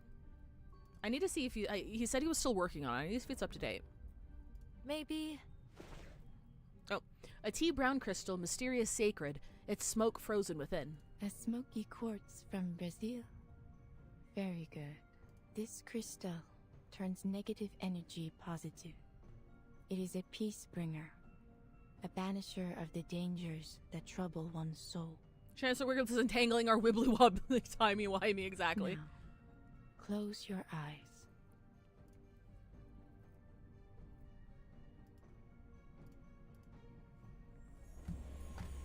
Hang on, I'm curious now. Seven doubles, 7 gates. 7 in all reveal the Sephiroth.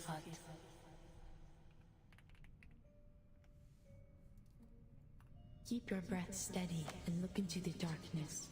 Search for the light. I see it. Only a soft glow, but it's there. Take it. How? Do I make it come to me? Or should I go talk? Her consciousness sinks or folds inward. Everything flows through her mind, pours back into her body, then bursts outward again.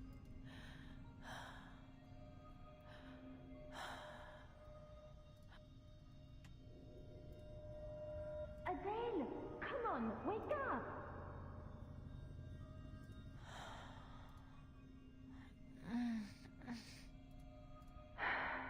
Wake up! Good heavens, how do you live like this? Girl, you live like this? Huh? She stands holding her head. The figure before her reaches out and flicks her forehead in anger. Huh? Good morning, I think you meant to say. I've been looking all over for you, and here you are napping like a pampered cat. You certainly know how to enjoy yourself, don't you? Abandoning me to take a doze in this cushy parlor. Felicien? Where were you? I was waiting in the street for hours. You never turned up, so I had to... Where's Madame Boiniche? Peril? She...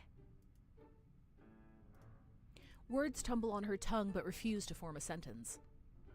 Still dreaming? Look around you. The parlor's already closed. Adele scans the room. They're the only ones there. You'd likely have woken up behind bars for trespassing if I hadn't come to collect you. Quelle honte. This place seems more tedious than I thought. Come on, get up. We still have time to look elsewhere. She wants something interesting to happen to her so bad. Of course. I'll fetch the car. It's by the back door. No, not the car. I'd rather not get into that death trap for a while. My sister in Christ, you're the one who turned the wheel. Felicien walks straight through the corridor, pushes open the main door, and takes Adele back into the street. The night is pitch black and silent. The wide square and ever-lively riverbank are strangely deserted. The street's totally empty. Where is everyone? Is there a curfew that I didn't know of? The street lamps are off. Huh. I don't even see lights on in any windows.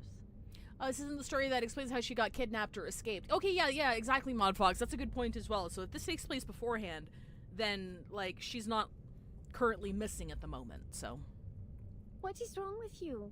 Heaven's sake, it's a good thing I didn't let you behind the wheel. Look, is that not a light right over there? A bright cafe glows amid the empty darkness. Clusters of flowers hang around its name so thick they almost swallow the sign. Is that... Café de Flore? Felicien is the worst. Do they really stay open so late? I suppose I've never checked. I'm starving. Go see if they have any food. I'll wait outside. She nudges Adele forward. The glass door swings open and bright light spills out into the street.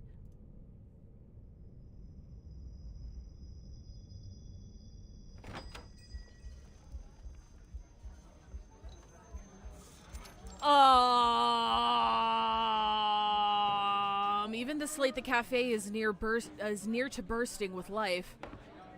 Adele walks toward the counter, wondering who these patrons might be. Some left bank art group or theater folk fresh from rehearsal. As I was saying, Georges Bataille is looking for executioners for his secret society. Executioners, that's right. Every one of the members would rather be sacrificed in the rituals than be the one to swing the axe. Who would have thought? The norm breakers can't even bring themselves to commit violence. Is it a mercy or just selfish martyrdom? Did you see the last performance at the Théâtre de Grand Guignol? Jacques Chauvin has been the worst director I've ever seen. He ruined all the gory scenes with his so-called theatrics. But he's a self-absorbed man. It's hardly a theater anymore, more like a circus. I wanted to gasp at the sight of shattered bones and slit throat, not from sheer disappointment. Honestly, I miss dear Paula Maxa. Every death she brought to the stage was impeccable. Mademoiselle, I must confess I'm confused. You're saying that something will just pop into existence if everyone believes it exists? In a manner of speaking, yes. According to the studies we've been conducting, the answer may be hidden in our collective imagination. Celia! Oh, is this the collective unconsciousness? The name cuts through the air like a blade, slicing the animated canvas around them apart. Every sound in the hall vanishes, leaving only the scrape of her heels retreating against the floor. All the customers turn toward her in unison, motionless, eyes locked on the intruder. That was fucking creepy. Adele, what a surprise! I thought you had no interest in my studies. Her friend slinks over to her. Adele holds a dumbfounded stare, completely unsure of what she's seeing.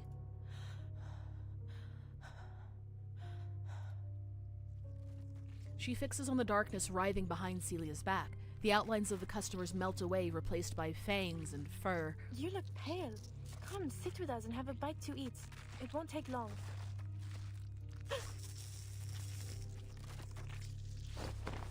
Adele grabs her friend's wrist, yanking her close as they sprint for the glass door behind them. We need to go. Celia. You're hurting me. What's going on? Adele! She glances back. Their faces are no longer recognizable. Mounds of dark flesh melt into a filthy, oozing slurry that drips into the surrounding dark. What's left of their human parts peels away, and a ghostly fire drifts upwards around them.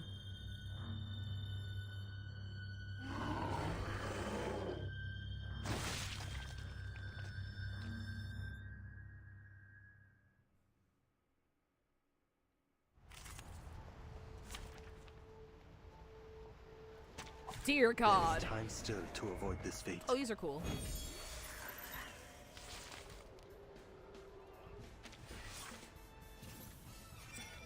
Beast of Gévaudan. Thermal imagery. Thermal imaging. Doom awaits within. The dead embrace you. Charging. What I'm good at. Do not let yourself go now. Show mercy. Oh, they're dead. Please, go ahead. There's work left here to be done. Ah, some weird cats outside! Look like grandma the fucking things! Merde. The car. It's still in the alley. Celia, stay close! Felicienne! Run! When she bursts through the door, the streets are empty. Adele finds herself actually hoping that Felicienne stuck to her stubborn ways, and she's already long gone.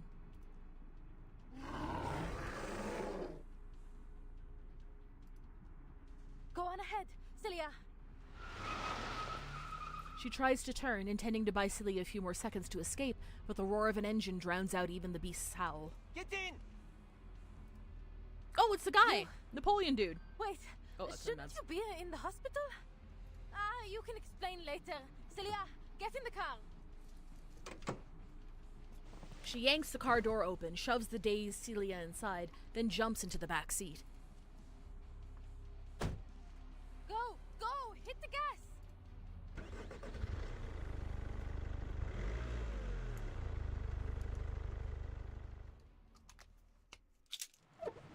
Oh, that was creepy!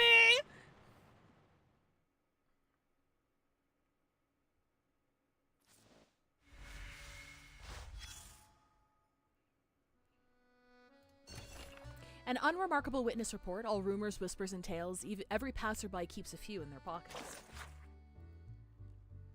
A hotel security guard says he often hears a woman's sorrowful voice during his nightly rounds, but whenever he investigates, he finds no trace of anyone hiding in the hallways or rooms. Oh, cool! Alright. Might be rare kind of awakened. Mass screening of objects is not recommended unless it makes a sound it shouldn't right in front of you. Sweet dreams. Yes, it's your turn. Your turn now. Are you alright? Her friend nods, catching her breath, but Adele cannot help but notice how pale she is, far too pale, beneath the yellowy glow of the street lamps. Good. I knew you were tougher than that. Adele exhales, leaning toward the window to see the shadows fade behind them into the night. Even with twice the legs, they still couldn't outrun us. Monsieur Vincent, yes? We bumped into each other yesterday, remember? You remember you tried to jump off a roof and I saved your ass? I appreciate the help. You came just in time. But, shouldn't you still be in a hospital bed? Impossible n'est pas français. I was back on my feet in no time. There is no impossible in French. I was back on my feet in no time. The driver lets out two short, rough laughs and slams on the accelerator again. Bravo, monsieur. Glad to see you're doing well. Adele. Her friend pats Adele's shoulder, but she doesn't notice. Did you notice anyone waiting outside the cafe earlier, Vincent? No. Adele, please. Something feels wrong. Adele squeezes her hand, leaning forward, closer to the driver's seat. Those lipstick marks on your passenger window. Rude, wouldn't you say? People really need to learn where to put their lipstick these days, huh? Funny that you got the same message, in the same spot, with the same smudges. But I wiped it off yesterday. And how did it get here? Where did you get this car? Or is this even real? Am I in a dream? You're speaking nonsense, Adele. How could this not be real? Have you been sleeping all right? Enough, Cecile. You're just a part of this nightmare like everything else. Celia's eyes go wide. She's looking weaker by the moment, like a candle burning out the last of its wick. The car isn't moving forward or backward now. It seems to simply hang suspended in darkness. Her dragon climbs up the seat back and leaps into Adele's shoulder. Par le feu est purifié.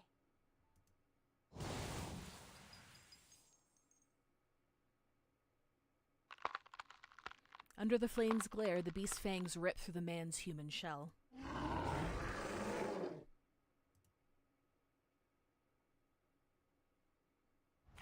Hi, Wes! How's it going? I'm on YouTube now, baby! What are you doing here? You want to see me kick this monster's ass? Oh, this is a cool-ass design, though. Under attack. Hang on. I need to take a look at this. Flowing blue amber. I love the enemy designs in this arc. The dead embrace you. Doom awaits within. Simulating the Chaldean order, calculating the Arabic parts. Do not let yourself go now. Vergossenes Blut für nichts. An accurate reading. Who charts the star's orbits? No, I want to do current salt! Okay, it's fine. Just as I deciphered. Or prophesized, if you prefer. I still can't get over how good his fucking skin looks. Like, this is so good. I saw the preview when it released in Sienna. I'm like, I need that shit. I need that shit yesterday. And then I got it. It's beautiful. Hi, Mobius. Your guys, it's Dynamo.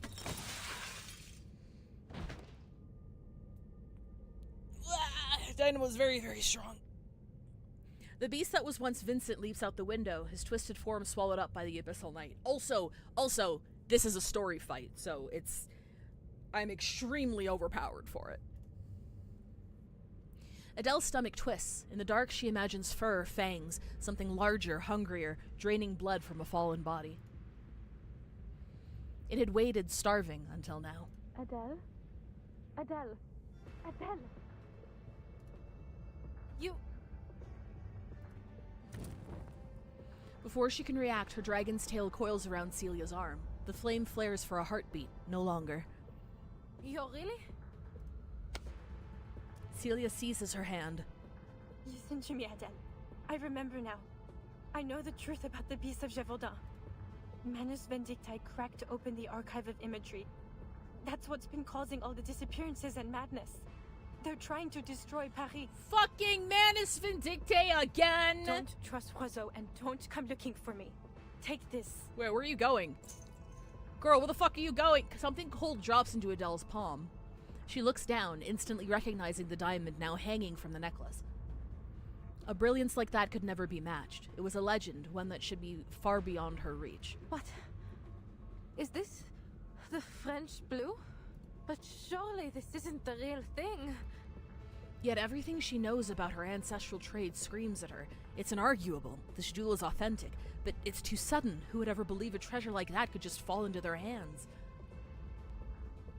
Just take it. There's so much more I want to say, but just remember this. The archive of imagery must stay closed. Celia forces Adele's palm closed around it. Destroy the stone. Celia! We're back in the fucking building again! Des ténèbres, la lumière. The heavy darkness in her mind lifts. Adele looks around, her temples throbbing. Where am I? Take a deep breath. Soft couch, bright crystal lamp, gentle scent of incense, a diamond in her hand. Everything exactly as it was before the cleansing ritual. Even Beryl, sitting opposite, looks down at her from the very same pose she had been in before Adele closed her eyes. Was I dreaming? Not quite. You plunged into the depths of your mind and uncovered the shadow lurking within. Oh, I don't mean the comp. I meant all these walking nightmares and then daughter. Oh, that's Flutter Page. Don't worry about it. She's doing great. I saw them. She loves her job. The beasts of Gévaudan. At the Café de Flore. We love child soldiers in this universe. So, did we cast the beasts out of my mind then? She freezes. The diamond in her hand. It had been a smoky quartz, but now... Zut! This isn't the crystal I chose. This is the one Celia gave me. In the dream. The French blue. But how is this possible? Am I still asleep? Is this part of the dream too?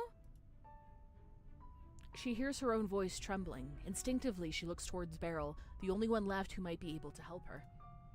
But a glimmer of genuine confusion passes over Beryl's face. You must be confused. There was no other crystal. That gem was already in your hand when you came in. Are we being gaslit by Matilda's mom right now? Nani the fuck? Well, it said she did look genuinely confused.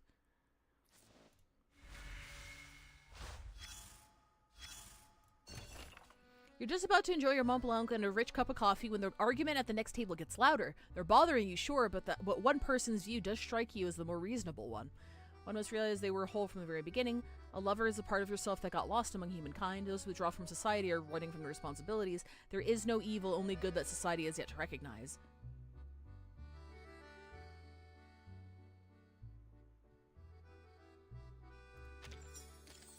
So what are we even chasing? An unremarkable witness report. Same captions before. Exotic mask. Homeless man claims he saw someone in a blind alley wearing a crab mask. The person appeared well dressed, not like someone living on the streets. The animated expression on the mask could change, as though the shell itself were the person's real face. New information about this person can still be gathered. Someone who hides their tracks will not make themselves stand out, unless what they wear on their face is the more essential part of them. The French blue. Some say history turns in an endless loop. Yeah, we got some reality-altering shit going on here, bro.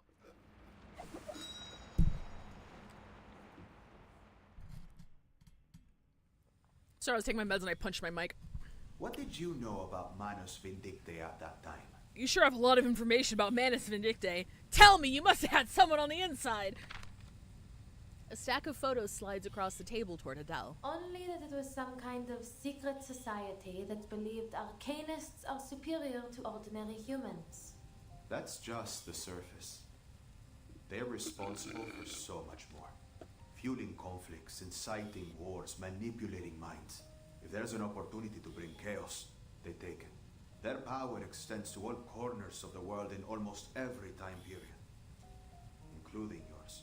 The Hermetic Order of the Golden Dawn, Asafal, and what remains of the Rosenkreuzer. Even Carl Jung and Sigmund Freud were associated with them. Oh my god! I mean, in context, that makes a lot of sense. If they're like somehow wielding the collective unconsciousness to further their means, it makes sense. And it looks like you got caught up with them too. You must have encountered them in Paris. A black mirror is set down on the desk, its foggy surface reflecting her face in a blur. Miss Tavernier, what you say next is critical. From this moment on, everything you say will be monitored by a lie detector. Do you consent? I do. She studies the image of herself while absent-mindedly touching the back of her hand. You seem confident I've encountered them, but I really have no clue how I would have any connection with them. Then you've got nothing to worry about. This is your drawing of the diamond necklace you saw in your dream, correct? Perhaps Freud came up with the Oedipus complex after spending time around Arcana? The photos vanish, replaced by a rough pencil sketch. Yes. The fingertip points to the diamond pendant drawn on the paper. You identified it as the French blue, correct? I did. Adele answers without hesitation. The French blue, said to be the most beautiful blue diamond ever. It seems whoever it ends up with meets a horrific end. First, Louis XIV suffered defeats in his final years. His son was taken by smallpox and France fell into financial ruin. Then Madame de Montespan, Nicolas Foucault, Catherine the Great, George IV of England, and Thomas Hope. I'm sure you're familiar, Miss Tavernier. After all, if it weren't for your ancestors, the diamond would never have come to France in the first place. That's true. I grew up hearing all those stories. Then you must also know that it's impossible for you to be in its possession. Of course, monsieur. The French blue was recut more than 100 years ago. The biggest piece became the Hope Diamond. I doubt it retains even half its former glamour. But believe me, at that moment, it was the only conclusion I could reach. She faces the questioner from her side of the table. The mirror image holds still, untouched by any lie. That diamond in my hand could only be the French blue.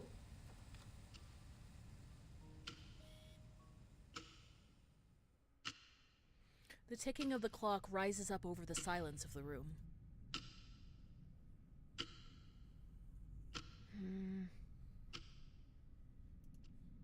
You have spent 3 hours studying that diamond, Adele. The jewel expert still feels frozen in place, her head tilted, the diamond in her hand lying forlorn. She is more statue than woman. It's real. Whatever do you mean? No sign of forgery. Weighs around 60... 70... let's say 67 carats.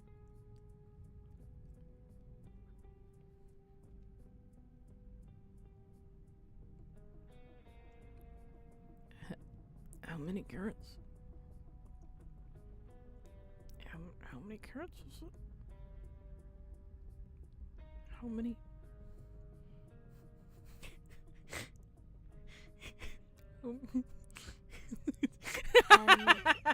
It matches the picture in my family's archives. But how? Is the Hope Diamond a fake? Has the true French blue always been in the hands of the Taverniers? C'est impossible.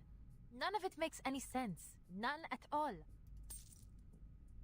She firmly sets it down, her composure breaking as she questions the diviner. Madame Boaniche, what is the meaning of this? Are you playing tricks on me? Am I seeing illusions because of that cleansing ritual? If you insist I arrived with it, then I'm taking it back home. Adele, I run a crystal parlor. I neither sell nor possess any such diamonds. I am just as certain as you that I am not its owner. This diamond? This French blue? It doesn't exist. It cannot exist. And yet here it is before you.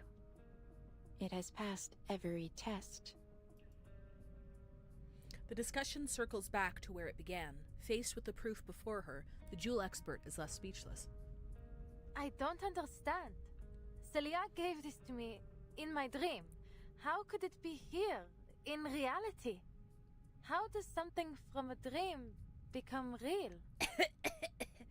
Dreams often reveal truths greater than our senses allow us to see. Beryl remains like an island in a storm, still and unmoving as if the matter were self-evident. The material world is a result of contraction, shattering, and reconfiguration of Pneuma on its descent through 4 primary spiritual worlds. Sure, lady. Everything we see is a mere manifestation of its true form. If destroyed in this world, it will yet persist in the spiritual world. Are you saying we're still trapped in the fucking cave? So long as the idea of it remains, it may return to the world of matter through an emanation of Pneuma. Perhaps this diamond in your hand is the idea of it, manifested for a second time. The diviner's reasoning is flawless, but her words only leave Adele more lost. But how? All I did was see it in a dream. She clenches her fist, feeling the pricking of her nails, wondering if this too could be another dream, but all she feels is needless pain. So if this dream made the diamond real, why only it? Why not my friend Celia? She was there too. Damn it all! It's like I'm trapped in a dream where you just know something awful is about to happen. She groans and taps her forehead, tangling herself in the logic. In the end, a more tangible worry wins out. Oh, this is giving me a terrible feeling. I need to find Celia. The things she said in that dream. I have to speak to her before I do anything else. She presses down on her dragon's head before it can lunge at the diamond, a momentary respite from her growing concern. Would she be at the campus now? Or still in the field? Maybe I should wait for her at her place. She lets her eyes wander as she thinks, coming to a sudden realization that there's an answer hanging right in front of her. Madame Boaniche, you couldn't do a divination to tell me where Celia is now, could you? This diamond came from her, so you can trace it back to her, right? I am afraid not. Though it may be a fine material for divination, it will not provide the vision you seek. If we are to find your friend, we require an item she has often used, or something dear to her. Use me, I'm No dear to problem. her. I just need to pick something up for my place. Please, madame, would you wait here for me? I'll be back in 30 minutes at most. She bolts up from her seat and makes for the door. The diviner smooths her skirt and rises to follow. I am sorry, Adele, but I must close the parlor now. Her urgency scatters into the air, leaving her with an open mouth searching for the words to fill it. But I am willing to take a little detour on my way home. If I can be of help. It takes Adele a moment to process, then she beams, springing to her feet to hold the door open for the diviner. An even better plan, she reasons. Thank you. I mean, sorry for taking up your evening. Yes, how much do I owe you for the divination? Think nothing of it. As I said, the door was opened just for you. Fate will see to the payment when the time is right. Wait, so Fate is the one paying you? Not the client? So what, you work for Fate? I work for Fate. The driver is startled to see her offhand remark actually made Beryl pause to think. I have never heard anyone put it quite like that. She offers a polite smile as she locks the parlor entrance behind her. Allons-y.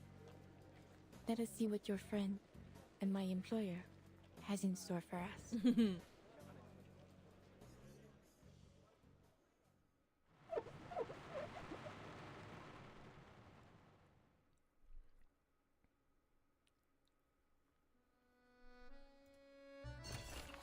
Alarms ringing. A city of leisure. The only people that ever seem to be busy are the operators and the police. I need to report a missing person. Aunt Mary. She's among the elders in her family. She's a quiet person. Always reading poetry and doesn't... we don't really get. She doesn't drink, and she bakes the best cakes for the kids. But now she's disappeared. Can't find her anywhere. All her belongings are gone too. Who would take all that with them? Small and thin, neat short brown hair. She has a birthmark on her right arm.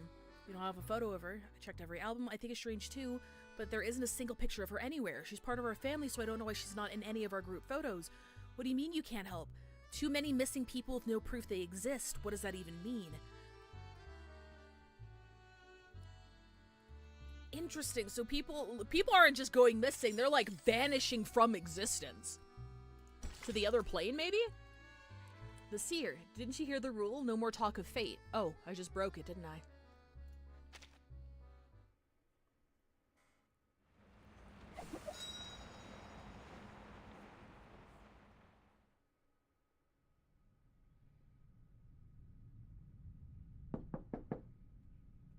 Celia? It's Adele. Are you home? I thought not. Adele turns to the next door, pulling a key from her pocket. Oh my god, she has keys? Across the hall. Oh. There must be something of hers in there.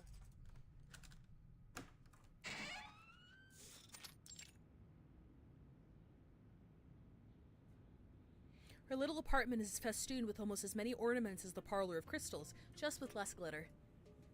Uncut stones, exhibition pamphlets, city maps, sewer maps, an assortment of repair tools. Come on, Cece, you must have left something here. Among the stacks upon stacks of odds and ends, Beryl's eyes land on a framed photograph. Ah, this is her, is it not? The two of you seem very close. Oh my god, they were schoolmates. In the black and white photo, the figures feel alive. One little girl gleeful, the other so nervous she's nearly out of the frame. Almost like sisters, actually. My parents were always traveling, so her family often took care of me. Making dinners, that sort of thing. Adele answers Beryl's questions as she pulls open drawer after drawer. Looks like the quiet type, doesn't she? But she's hugely ambitious underneath it all. She's certainly set her sights higher than I ever have. Ah, come on now. When I don't need them, they're all over the place. But now... Aha! Will this do? From the bottom drawer, she lifts out a stack of letters. The stamps are from all over the world, though the envelopes themselves look the same, each bearing a single neat missive. To our daughter, Adele Tavernier. Beryl picks one up for a closer look. The stamp's edges curl slightly, yellowed, mismatched against the fresh white envelope. Madame Boniche? Adele looks to her with urgency, but finds a worrisome response on Beryl's face, a knowing look, as if she can see right through her. Letters.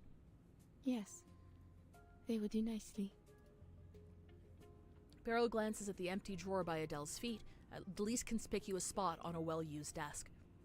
It is little wonder Celia came to be like family to you, with your own so often away. Right. Not that I mind, really. They've hardly been around since I was little. I see. Shall we begin? Let us find this chosen family of yours. Aww. She begins leafing through the letters, treating it as part of some quiet routine. Her eyes lose focus, but her hands keep moving, tracing every letter, searching for the invisible gleam between the lines. Finally, the light returns to her gaze. I see her. Swallowed by the city.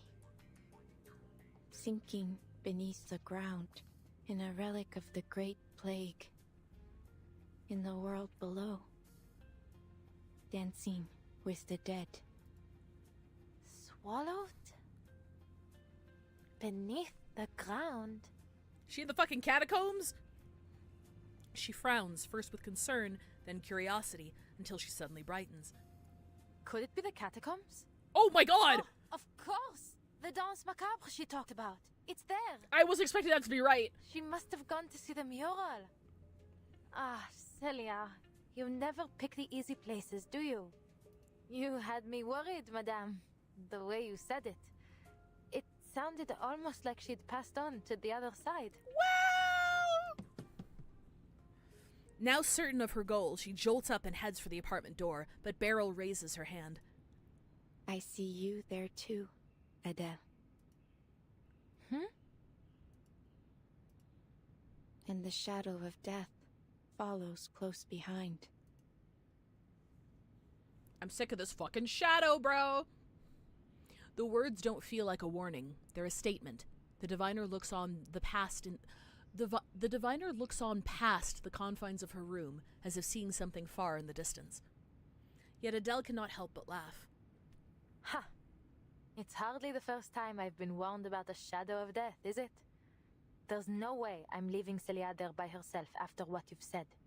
Your vision may be right, but still, I'll make my own decision. Beryl watches her from behind her calm, translucent eyes.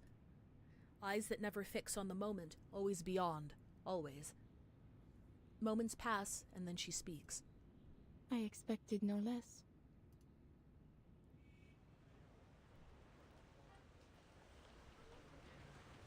The two of them return to the street below, but as she walks, Adele slows her steps toward the car, as if moving slower would stretch time itself. Though she may have some idea where her friend is, she's only grown more confused. Madame Boniche, if you'll pardon my asking, can dreams be controlled?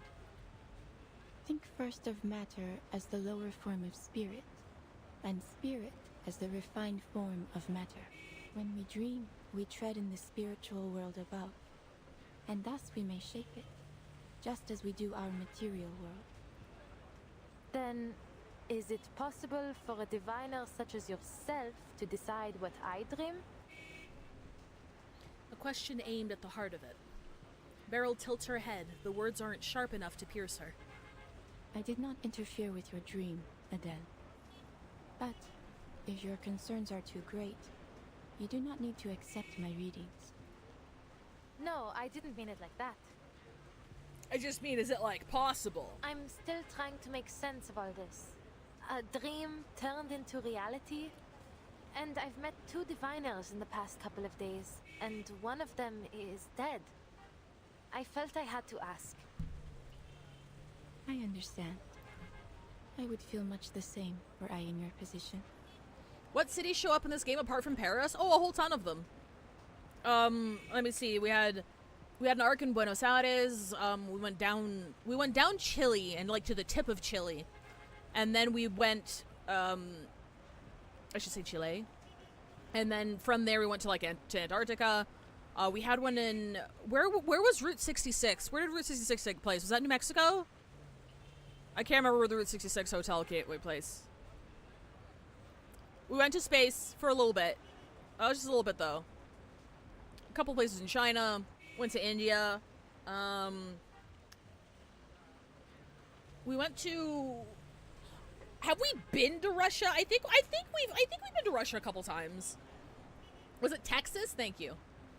Australia for a little bit. That's true. We were in the middle of the ocean. We're on a cruise liner for a little while there. Thank you. I should take you home, madame. I know a shortcut. Oh yeah, we went to Greece and Italy in the Assassin's Creed crossover. Very true. Ryashki was in Russia. Oh yeah, Ryashki was in Russia. Right. That was a good story. That was one of my favorites. She opens the passenger door, a professional habit, only to realize the seat is occupied. This woman! Felicien? Felicien, for fuck's sake! You're just getting better and better, aren't you? Leaving me waiting once again. What's your excuse this time, Despite it all, Adele feels genuine relief to see her once missing employer. Where have you been? There are strikes going on all over the place, Felicien.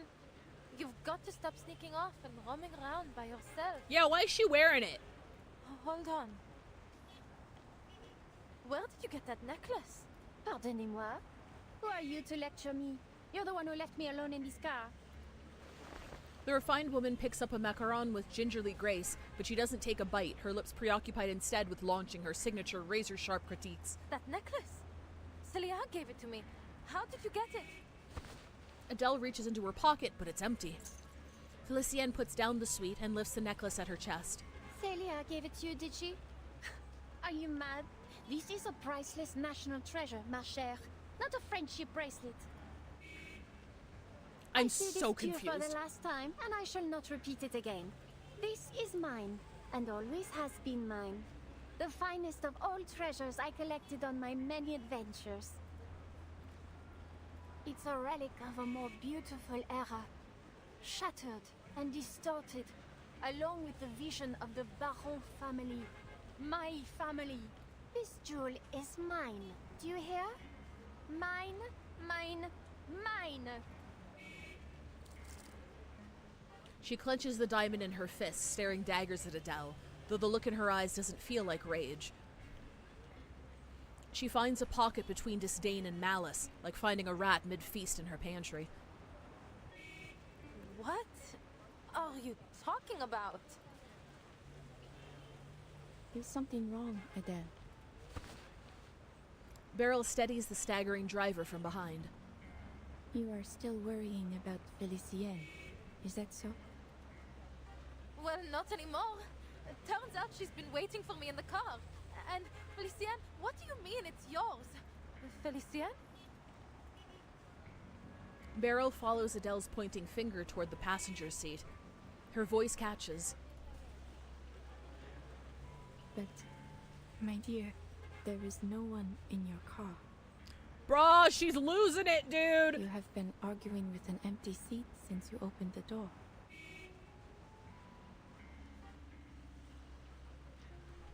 Adele blanks, mind and tongue stammering at the colliding dissonance of what was and is. How?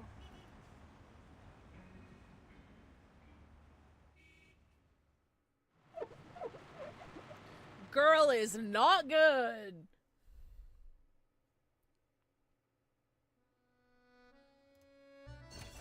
Kind friends send you a fortune-telling postcard saying the pattern on the back reveals your fate for the week. You flip it over and see a full circle, soft winding curves, sharp angular lines. I like the square missing a corner. Still a square, as you can tell. And there she was, glowering at the empty passenger seat, yelling as if quite alarmed by someone inside. Ali Exter, Beryl is her schizophrenic reality dog. I believe she called her Félicie? No, Felicien. Yes, that was her name. Indeed, I once knew a Felicien as well. Do you believe it's the same person? Well, it is far from a common name. That much is certain. But then such a coincidence would border on theatrical, no? I should like to think that fate has more elegant ways of crossing my path with brooms. Though, of course, it is possible that fate favors the comedy of the absurd. That said, the Felicien I knew would not take well to being mistaken for just any Felicien. Before the Second Industrial Revolution, the blood in her veins was more prized than liquid gold. The barons were known as fighters, heroes, priests and priestesses of lightning. That legacy was passed down through generations. Even a century after the last aluminum furnace bearing their name went cold. She still remembers the heat of fame, of success, of envy. Precisely. When she was born, this storm had not yet begun. Not that it matters much, you see. In times like these, those born before the storm often still cross paths with those of another era. Just like you and your friends. And myself and Brune. Yes. The Felicienne I knew disappeared long ago. Absent a miracle, I doubt anyone will ever see her again. Well, I mean, we've already gotten indications that the storm doesn't kill people. The storm just sends them to, like, being reincarnated into another time, right? So it could be the same Felicienne. We're not entirely sure. Notice how Felicienne never had a pawn on the stage select map? No, I didn't notice that, actually. Oh god, is she not fucking real? My brothers in Christ. What the fuck is going on? I'm intrigued. We're taking our last ad break of the day, I believe, because I want to finish this like halfway through. So I want to end on like 11 or 12, I think, and then we'll finish the rest before bingo tomorrow. So I'll see you guys in 3 minutes for the exciting conclusion of this day. I'll see you in 3.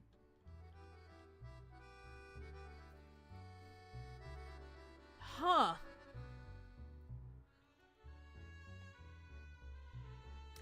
I really like how Beryl is characterized as like somebody, as a diviner and stuff. Like you have like you always have the personality archetype of being a diviner or a fortune teller and being kind of like slightly ethereal, like head in the clouds, sort of like vague. But like I like what they did with her in that like she's like that, but she's also an anchor for Broom, for Adele. Like she's reality checked her many times, even though she is kind of like that wistful sort of wistful personality, like living between realms. It feels like she's only really half here because she has half her mind in the future, sort of thing, right?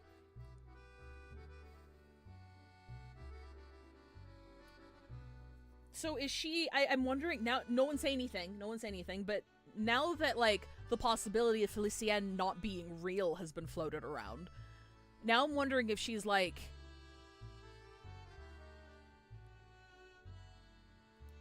wait a minute. When Beryl was talking about there being different planes, right? And something disappearing on this plane or being broken on this plane still means it could exist on another plane. I wonder if that means that when the storm happens and people get reversed, when they're reincarnated, they're taken from the secondary plane because they still exist there, and that's how they're being reincarnated in different eras, maybe? And that's why Felicienne is here, and that's why Felicienne might not actually exist? I'm not entirely sure what Manus Vindictae are doing with the age of something, the thing that they're not supposed to be opening. I'm still not entirely sure what's up with that, but I feel like that ties into the whole collective unconscious idea, on top of... I wonder if the collective unconscious is like a metaphor for the secondary plane, because like her friend was talking about how the collective unconscious can be thought of like an ocean, a body of water, and we're all islands that eventually like return to the sea, sort of thing. So I wonder if being reversed just means being returned to the secondary plane.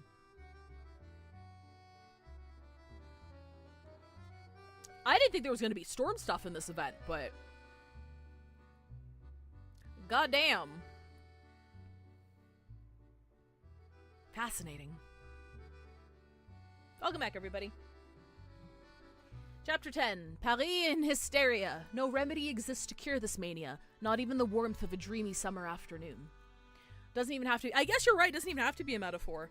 And, like, Victor, that guy, like, maybe he came from a different time, and them fucking around in the collective unconsciousness. Concrete, baby! Hey, Marlon Sensei, good seeing you here. Thank you for the follow. Maybe them researching the collective unconsciousness, right? Maybe he is the reincarnation of somebody who lived during the Napoleonic era, and, like, those consciousnesses merged, and that's why he went, like, mad, quote-unquote. Because, like, who he was before and who he was now merged within that collective unconsciousness. And he got real confused about shit. Oh, so many possibilities. Let's see what the fuck is going on.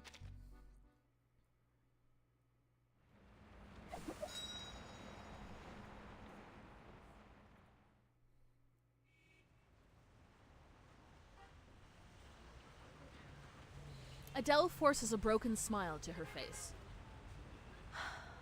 Madame Boiniche, as much as I appreciate your humor, now really isn't the time for it. Where did she go? I'm quite used to her attitude, but stealing that necklace crosses a line. Adele. The distance in her voice and manners disappears. The diviner becomes mortal, her voice laced with genuine concern. Yeah, that's exactly what I'm talking about. Felicienne was never here. Perhaps it fell out of your pocket. Allow me to aid you in its return. I believe it is best you not act alone in your current state. The reconveners got off lightly then. Ah, I've got it now. She didn't come to your parlor today, so she must have gone somewhere else. And she's been waiting in the car ever since. No wonder she got angry and stormed off. She fidgets with her sleeve button, desperate to escape this farce. Aïe, c'est trop. What a day. I think it's better we speak again another time, Madame Boiniche. Would tomorrow work? When did you first meet this Felicienne? Oh my goodness. Beryl moves faster, forcing the car door closed. Honestly, what on earth is happening today? You want proof? I'll give you proof. Madness. Never thought I'd have to actually convince someone that I work for that terrible woman. She rummages impatiently through her pockets until she finds her wallet. It was raining. She started complaining about the mud on her shoes the moment she stepped into the car, then insisted we head straight to the Champs-Élysées.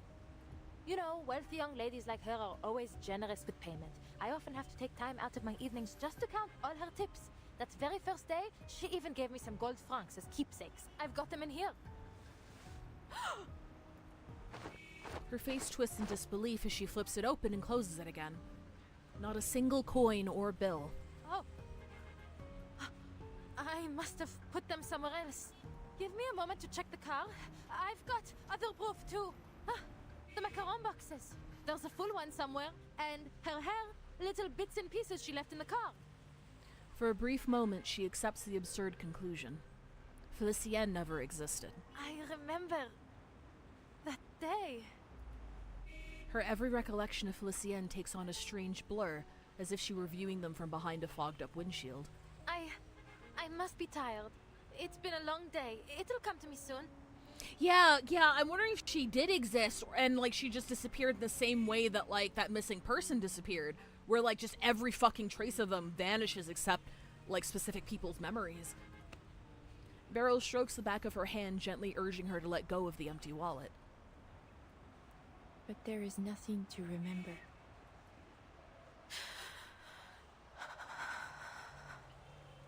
Something's wrong with me. Prophecies, dreams, the necklace. It's all playing havoc with my mind. I need to clear my head. Just bear with me. Those coins have to be in here somewhere. Do not worry, Adele.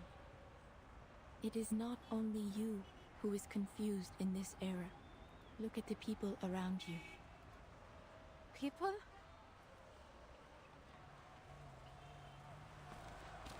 Sound crashes back in. She rubs her temples, fighting the dizziness. No more atrocities!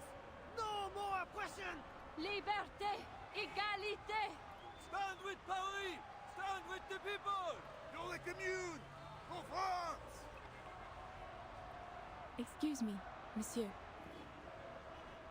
Beryl calls out to the nearest worker, a man waving a bright red Phrygian cap. Phrygian? Where are you going? We are following the Garde Nationale to fight the royalists. Yes, and then I'm going straight to the pawnbroker to get my mistress back. You do that, sister. Brighter days lie just ahead if we fight as one for our city. It is no easy feat, but your voices today may echo further than you know. You will triumph in time. Twitch automatically censored French are revolting. Very good. Merci, madame. Pour the Commune de Paris! The man turns and disappears into the crowd. Automod works for the royalists. Well, everyone's fighting to survive these days. Looks like another protest. But did he just say Commune de Paris? He did. In their minds, this is the burning summer of 1871. Oh, okay. I didn't catch that because I don't know shit about history. Those almost transparent eyes again. People's thoughts pass through her like light through crystal. Beryl reads them, but never bends to them. Unconscious thoughts, countless in number, are converging upon this city. This is a volatile time indeed. Some worry for their missing family and friends. Some are terrified by ghosts and spirits. Some obsess over a long-dead emperor. And others are shaken by the phantom attacks of a beast of legend. The edifice of reality is shaking. Chaos has been invited into its foundation. Whispered fears, murmured madnesses. A sickness is sweeping the city, and the beasts of Gévaudan have multiplied. She watches the flow of the moving crowd. Those who invited this chaos did not comprehend that the flaws of reality are not the fault of a single person, nor group of people. This is not the way to mend, Harry. Everyone, everything has an identity, whether it be individual or collective. To attempt to unify them all so recklessly would not create order, but chaos. Is this the result of, like, her friend's research, then? Mind you, all this was going on, the fucking Germans were just outside the city limits because this was right when the Franco-Prussian War ended, with France getting their shit kicked in, founding what would become their biggest economic rival, and with the loss of Alsace-Lorraine. Excuse me. He also been invited to fears more sickness is sweeping the city. Those who invite this case do not comprehend the flaws of the flaws of reality are not the fault of a single person or group of people. It's not the way to amend Paris. Everyone has an identity, whether it be individual or collective. To attempt to unify them all so recklessly will not create order, but chaos. Chaos is what turned those people into beasts. You mean the sightings of the beasts of Gévaudan were all people? That the citizens of Paris have been turning into monsters? Then are they the ones who killed Madame Raymond? Who cursed me, took Celia, and trapped all these protesters in this delusion? And Felicienne, too? The things she describes are fairy tales, myths, urban legends meant to scare children. They aren't real. They aren't meant to be believed. She grits her teeth, unable to reconcile her doubts with her experiences. Truthfully, madame, I'm having a hard time believing you, or even my own eyes. Everything turned completely mad the moment I entered your parlor. The beasts of Gévaudan were nothing more than a rumor before I met you. But in your parlor, in that dream, there they were, attacking me. And now you claim that Felicienne isn't real, that I just made her up. What are you trying to do here? I play no part in your fate, Adele. It is what brought you here. I am only a witness. Only a witness? You've got a clever answer for everything, don't you? Then tell me where the necklace is. You must have seen Felicienne take it, right? So, did you witness that, madame? You received that necklace in a dream. It is only natural that it would vanish into another.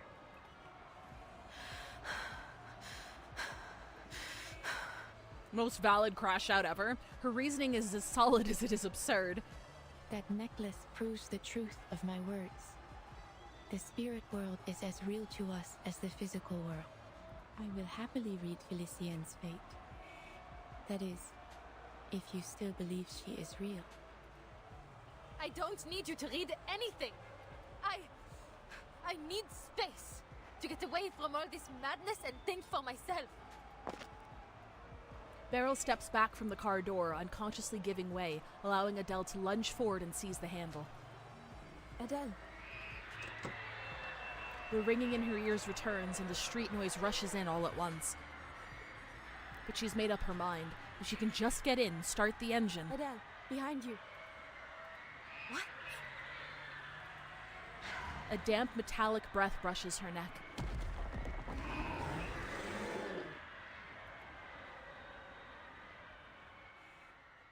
Adele is really going through it. That's putting it lightly.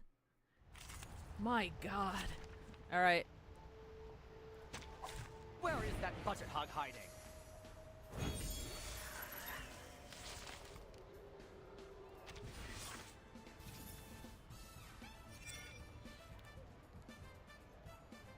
Cool ass design.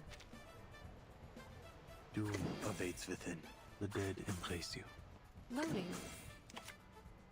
What I'm good at. Verzeihen Sie mir. Do not let yourself go home. Aim and shoot.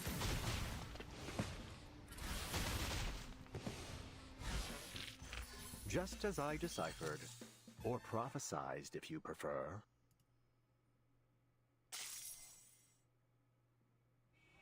Stay close to me. Adele reacts instantly, pulling back with Beryl's tug, raising her arm. A burst of flame shoots from her fingertips. Her little dragon beats its wings, setting the beast ablaze before it can fade away. Your hand. Did it get you? Bon sang. This is no dream. How did they get here? Shouts rise from the nearby crowd. Adele gasps, scanning the street. Seeing no second monster, she finally exhales. Is that what you meant earlier? The diviner nods faintly, blood running down her now paler skin. If they'd been a moment slower, Beryl's arm wouldn't be the only one bleeding. Adele doesn't believe she's worth that kind of sacrifice. Maybe you do have a point. At least about the beasts of Gévaudan. She opens the car door, searching inside with purpose, before handing Beryl a handkerchief. Here, take this. It should help with the bleeding. I can't just leave you like this. You'll have to come with me, madame. But I'm afraid I can't take you home. I must find my friends before anything happens to them. I can't just leave them wandering the city while these monsters prowl the streets. Is that so? She looks surprised, but accepts the gesture.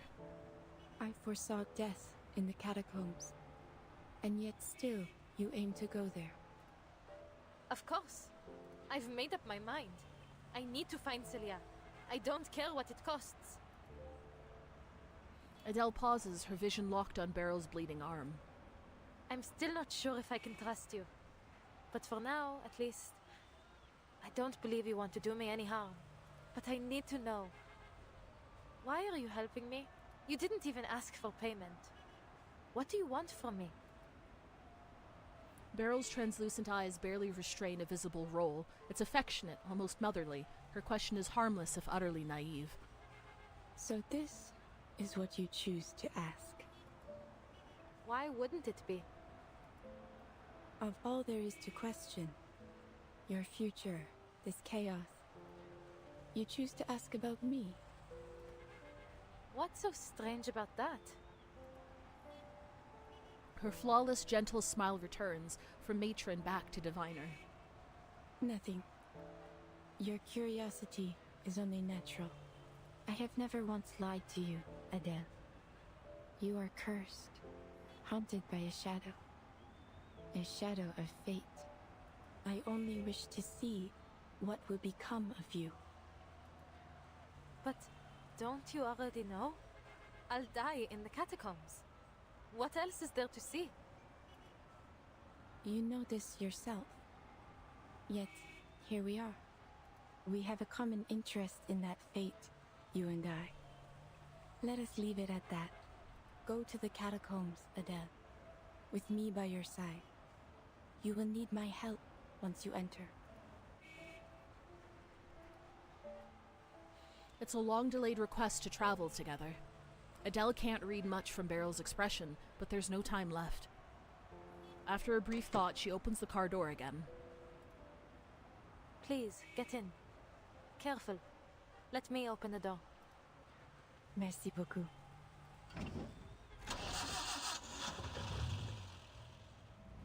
We're going to the catacomb. The Peugeot 201 slips through the crowd, turning down a quiet street toward its destined end.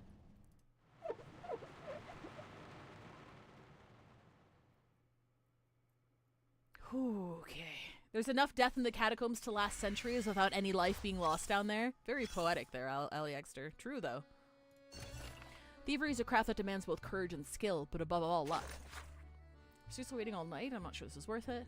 Big chance. Catacomb, pile of bones. Everyone in Paris knows that. He had suitcases, heavy ones. I bet he's hiding something big. It's all ours when he leaves. Did you hear that? He's coming out. Was the guy you saw this massive? No way, look at his head. What's wrong with his hands? He's coming this way. Did he see us? He saw us. Run, Paul. What are they? What?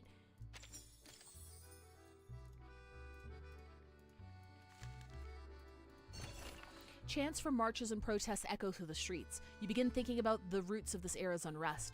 Those surges of fear, anxiety, and anger. Perhaps they come from the collapse of morals and decay of the human heart, a world out of order and a universe out of balance, a crisis of civilization and primal aggression, a breakdown of connection and distance between people.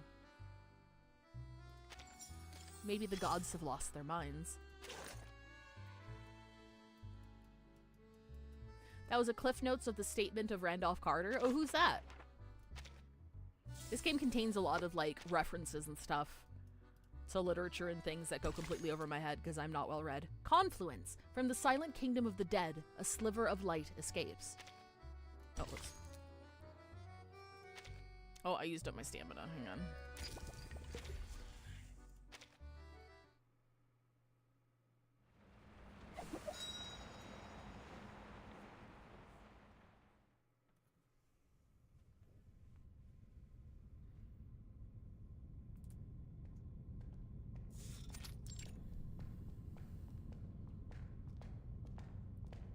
Bricks and soil, several stories high, shut out the sunlight above. Footsteps making dull echoes through the underground passage. there we go. This should be about where the restricted area begins. Though I doubt the police have the luxury of worrying about our trespassing.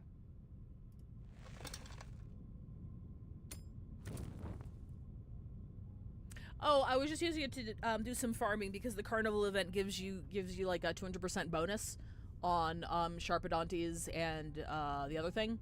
So during one of the ad breaks, I just blew it all on that while we're waiting for people to come back from ads. The carvings inside the lampshade emit a steady, faint light, bathing the tunnel in a soft glow. Dust long settled on the rough stone floor rises into the air as if the space were rushing up to meet its rare visitors. I've always wanted to explore the catacombs. It's almost eerie to think they've been lying beneath our feet for centuries. I was thinking of the 206. This is way too early for that car. I'm wondering if that's a hint as well, because they keep mentioning the brand of her car. And I feel like it's for a reason, but I don't know what the reason would be. So maybe you're onto something? And it only got spookier once they started stuffing the dead away down here. A vast labyrinth lined with skeletons. But despite the spookiness, I still feel it has a special charm. Secret passages used by revolutionaries and soldiers, surviving in their own way against the march of progress. The catacombs have a rich history, indeed. Yet only a small portion of it remains open to the public. No, I think it's just grounding in reality. The 201 is era accurate, I think. Oh, okay. It is a place dear to the spirit of the city, yet one that is hidden away. Her companion finishes the sentence Adele hadn't. Oh, pardon. I'm treating you like one of my clients. I'm sure you don't need a guide to tell you these things. En plus, we aren't here for sightseeing. I need to find Celia and get her to safety as soon as possible. They come to a confluence of paths. Adele's heart tugs as her purpose meets yet another frustration.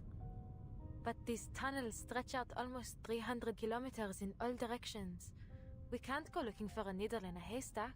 Sideways was saying it'd be out of place if it was a 206. Oh, okay, got it. Madame, your divination revealed Celia's whereabouts before. Could you perhaps try it again? The fates of many commingle here. To trace her would be to catch a single stream from a flowing river. But it seems her stream is deeply entangled with your own. Perhaps by observing yours, I may discern her presence. Your stream is quite unique. The familial curse you bear.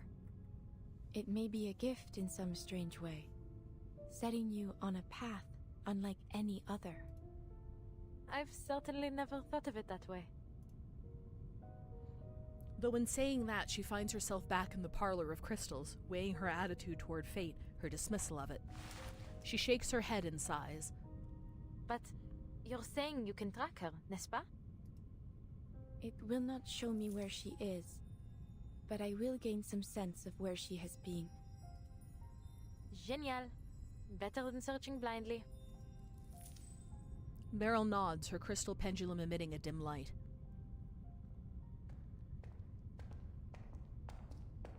To the left. D'accord. Then we go left.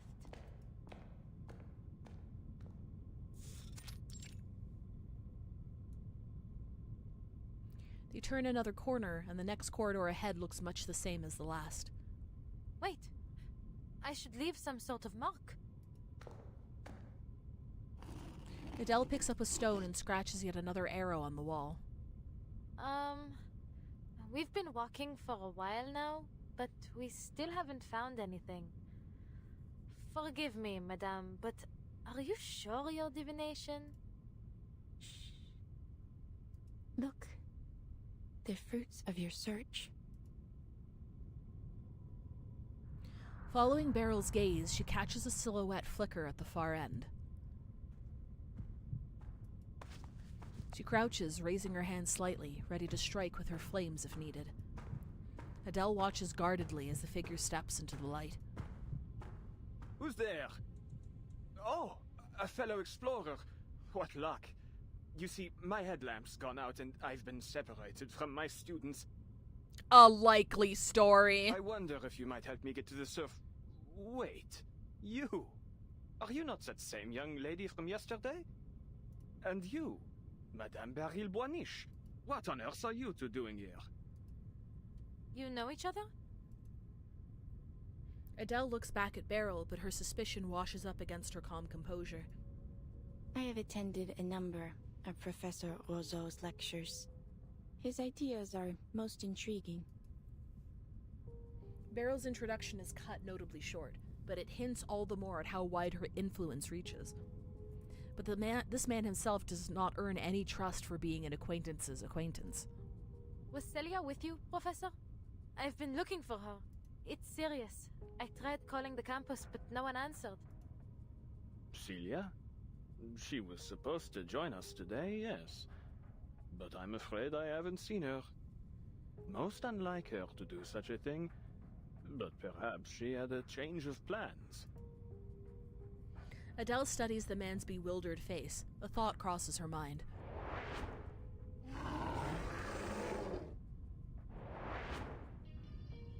Oh, that's cool, Sideways. Huh?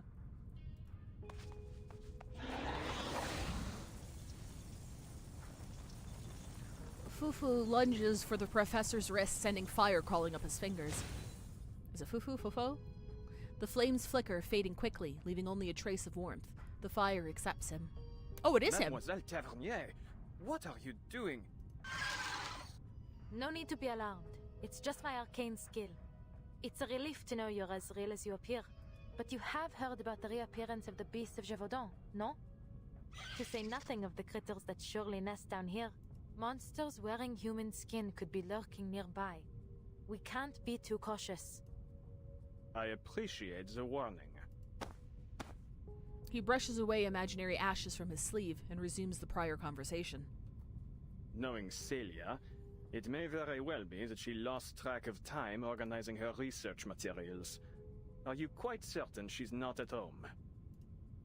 That does sound like her. But I went to her place. No one was there. In all likelihood, she's in some cafe with her nose buried in a book. But mademoiselle, why is it that you are so concerned with finding her? It's as if you're certain she's in some kind of danger. She cannot help but notice he's moved one hand behind his back, a guarded stance. She may well be. Madame Boaniche has had a premonition. They go over a brief account of the prophecy, the nightmare, and the necklace that serves as proof. Shit. When she finishes, the professor exhales softly before bursting into laughter. Madame Boaniche, forgive my bluntness, but you've been indulging this mademoiselle far too much.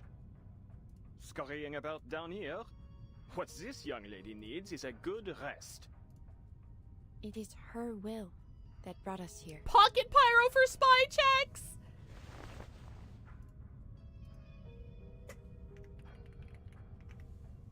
He turns to Adele, pity mingling with paternalism in a single toxic facade. Wait, hang on. Hang on, that line goes hard. Give me a second. He turns to Adele, pity mingling with paternalism in a single toxic facade, as if she had only been some babbling child pointing at a monster beneath her bed. Pity mingling with paternalism in a single toxic facade. That's gorgeous. I like that. Mademoiselle, I know you're a dear friend of Celia's and worried about her safety, but you mustn't let yourself become paranoid, especially with all of this hysteria spreading through the city as of late. Okay, so you might not be a monster, but you are sus as fuck. You're probably responsible of all the for all the shit happening, right? Are you saying I'm making things up? That this is just some kind of mania? It isn't. Absolutely not. How else could you explain the necklace? There may be many explanations. Many, indeed. Though I fear, in the worst case, that you've been under the spell of this mania for much longer than you realize. Think, mademoiselle, this necklace you were given in this dream of yours. Where did it go? Where is it now? It was Felicienne. She... Adele hesitates mid-step. Bringing up her vanishing employer would only make the situation worse. I remember. I saw it. She wrings her memory dry like a dry sponge. At the end of the tomb's darkness, she spies the same fur that had haunted her dream. Watch out!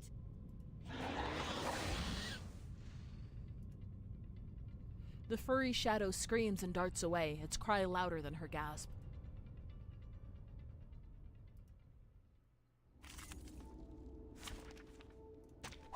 There is time still to avoid this fate. Skelecritters!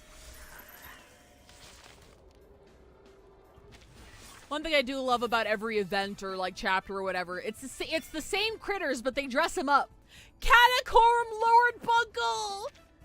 Catacomb Group Bunkle. Catacomb Carbuncle. They're so cute and horrifying. Just another shift. The dead embrace you. Do not let yourself go home. Aim and shoot. Carbuncle. That weren't even as tough as waking up an old factory man.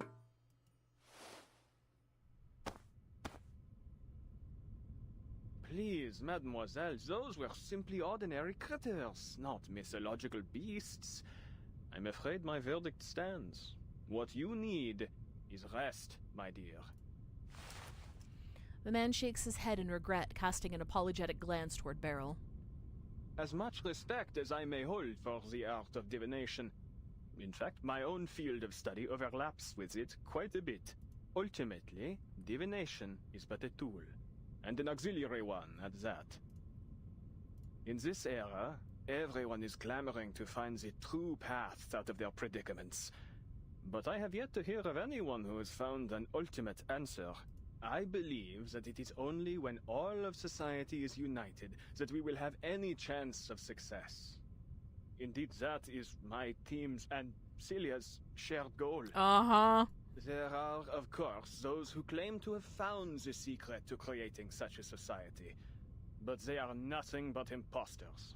Little do they know that the lies they spout are destined to backfire, causing suffering and disaster as they too are devoured into the collective unconscious. We must make our own decisions. Wouldn't you agree, Mademoiselle Tavernier? I suppose you have a point. His words seemed to be, against all her desires to the contrary, painfully earnest, and the anger rising in her chest fades. But the calm itself is revealing. She has never been this quick to anger before. But I'm certain something is wrong. And that's exactly why I'm here. Adele glances back to the narrow tomb passage, where she spots the shifting darkness once more. It draws closer, sharper, until it solidifies into a familiar figure. Celia? Don't go! Girl, I don't think that was your friend. Oh shit, sorry, I clicked. The shadow flickers and vanishes. Without even relighting her lamp, Adele runs after it. Attendez, mademoiselle! Please, don't venture off alone! It's the fucking catacombs! You're gonna get lost down here! The light behind her fades, and with it the shouting of the professor.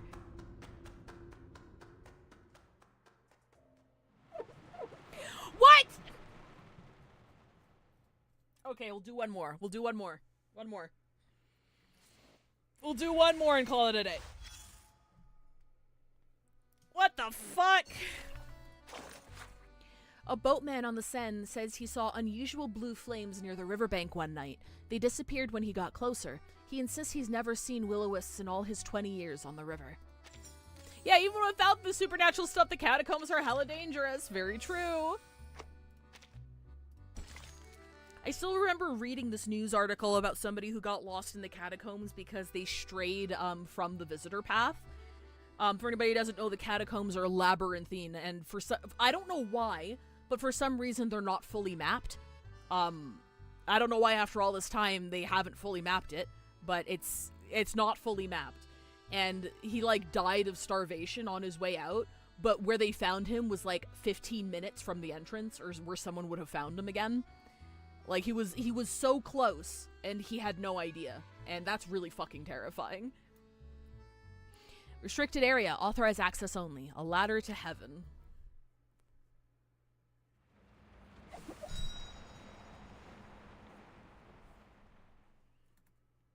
So yeah, don't go running around the catacombs. No good. Celia, wait!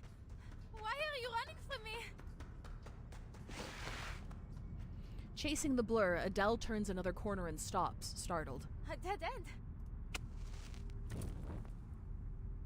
Where the fuck she get that? Oh wait, they know she had a lamp. Her relit lamp reveals nothing ahead of her but tightly packed bricks. Where's her dragon? Where did she go?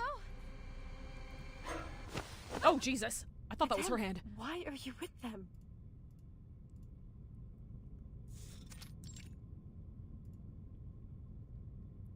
Two hands grab Adele's shoulder. Those weren't her shoulders, and wrench her around, face to face with her lost and very anxious friend. Celia? How did you... I just saw you over there. Never mind. Are you alright? What happened to you? I've been worried sick. The grip tightens, concern turning into panic mid-sentence. Answer me. Why are you with them? Them? Who do you mean? Manus Vindicte. A name heard only in dreams bursts out through clenched teeth. The professor deceived us all. He's been a member of Manus Vindicte this entire time. He never wanted to help anyone. Son of a bitch! We can't let him open the gates. We can't let him unleash the Imagirial Paris. Wait. Hold on a minute, Celia. Manus Vindicte. In imaginary Paris. Please, I don't understand. Adele grasps her friend's trembling hands, holding tight until the shaking subsides. Do you remember Vincent? The madman that rammed into my car? He turned into a beast of Gévaudan in my dream. You were in it too, Celia. She looks to her friend, expecting yet more doubt. No, Adele. It wasn't a dream. Yesterday morning, I went to the hospital to check in on him. That would be around the time I visited Madame Boaniche's parlor. Celia nods. She's put on a calm face, but the slightest quiver in her lip shows through. But when I arrived, I was told that he'd been taken to his hometown by his family. I truly didn't think much of it at the time, although I was remiss to have lost my chance to say goodbye. But on my way back, I saw him again. He was getting into a car, one that I recognized right away, Professor Roseau's. She takes a deep breath, her breath holding back shock and fury. It was altogether too strange. I couldn't just let it go. So, I hailed a car and tailed them. They parked in a hidden spot and entered the catacombs together. They kept going deeper, and I followed. I don't know how long we walked, but it felt like we were descending into hell itself. Then, I saw the room. What? You should feel honored, Vincent. Few have ever had the privilege to stand in this place. He throws a dismissive glance over his shoulder, striding deeper toward the room at the corridor's end, a dazed young man trailing behind. Moments later, the hidden young woman peeks around the corner. Where are we? The strange light spilling from the entrance stings her eyes, unnervingly bright. She steadies herself and edges closer to where the two figures vanished.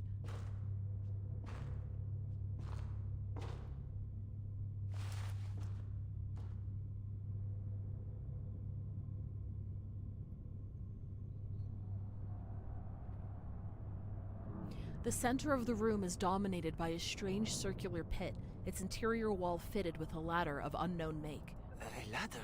I thought we were already in the deepest part of the catacombs. Never mind my mumbling, Your Majesty. Only, could I ask... Your Majesty. Where does this ladder lead? As above, so below. Don't let appearances fool you. Huh? You mean... Yes, this is its entrance. The archive of imagery. The anima mundi. The shared dream. The sea of collective unconscious. Okay, so it is all the same thing. It goes by thing. many names. But I prefer to call it the depths of myth.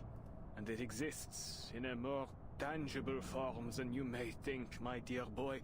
In fact, it is right in front of you. My God. This is beyond my wildest imagination. For now, it is but a small crack in the veil.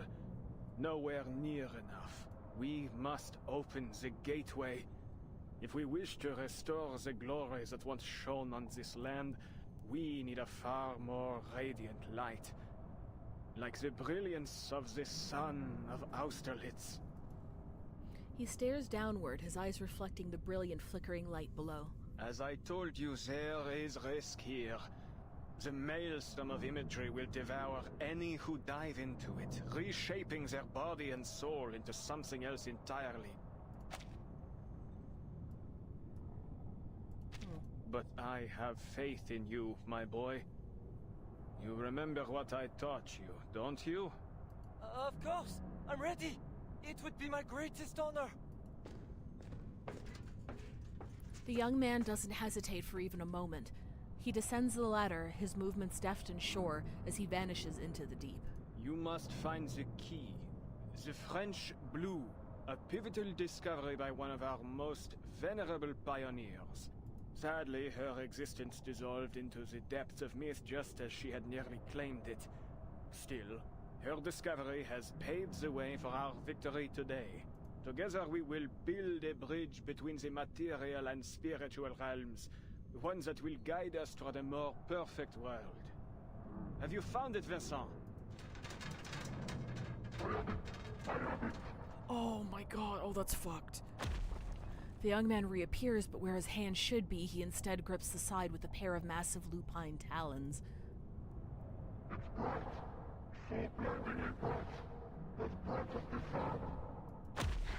A twisted head follows, jaws glinting with vivid blue ichor dripping from its fangs. An inhuman, monstrous face. C'est magnifique! That's it! Bring it to me! Bring it! But in the next instant, the blue scatters into drifting light and fades away. The rapture on the man's face freezes only to melt away to nothing. What a shame, dear boy.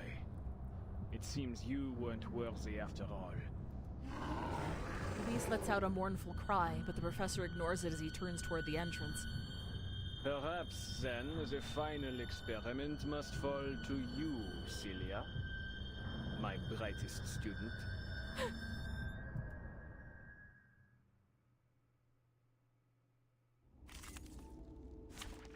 Bro, it's fucked up!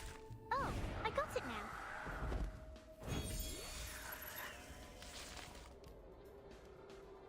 Professor Rousseau, what have you done?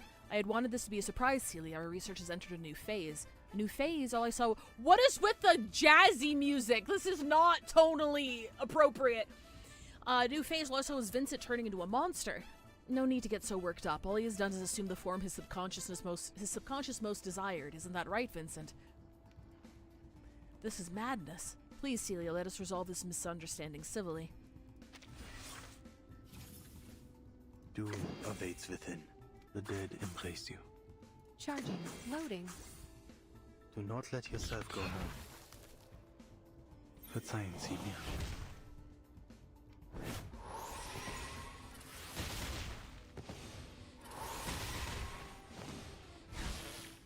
What a pity, Celia, you had such promise.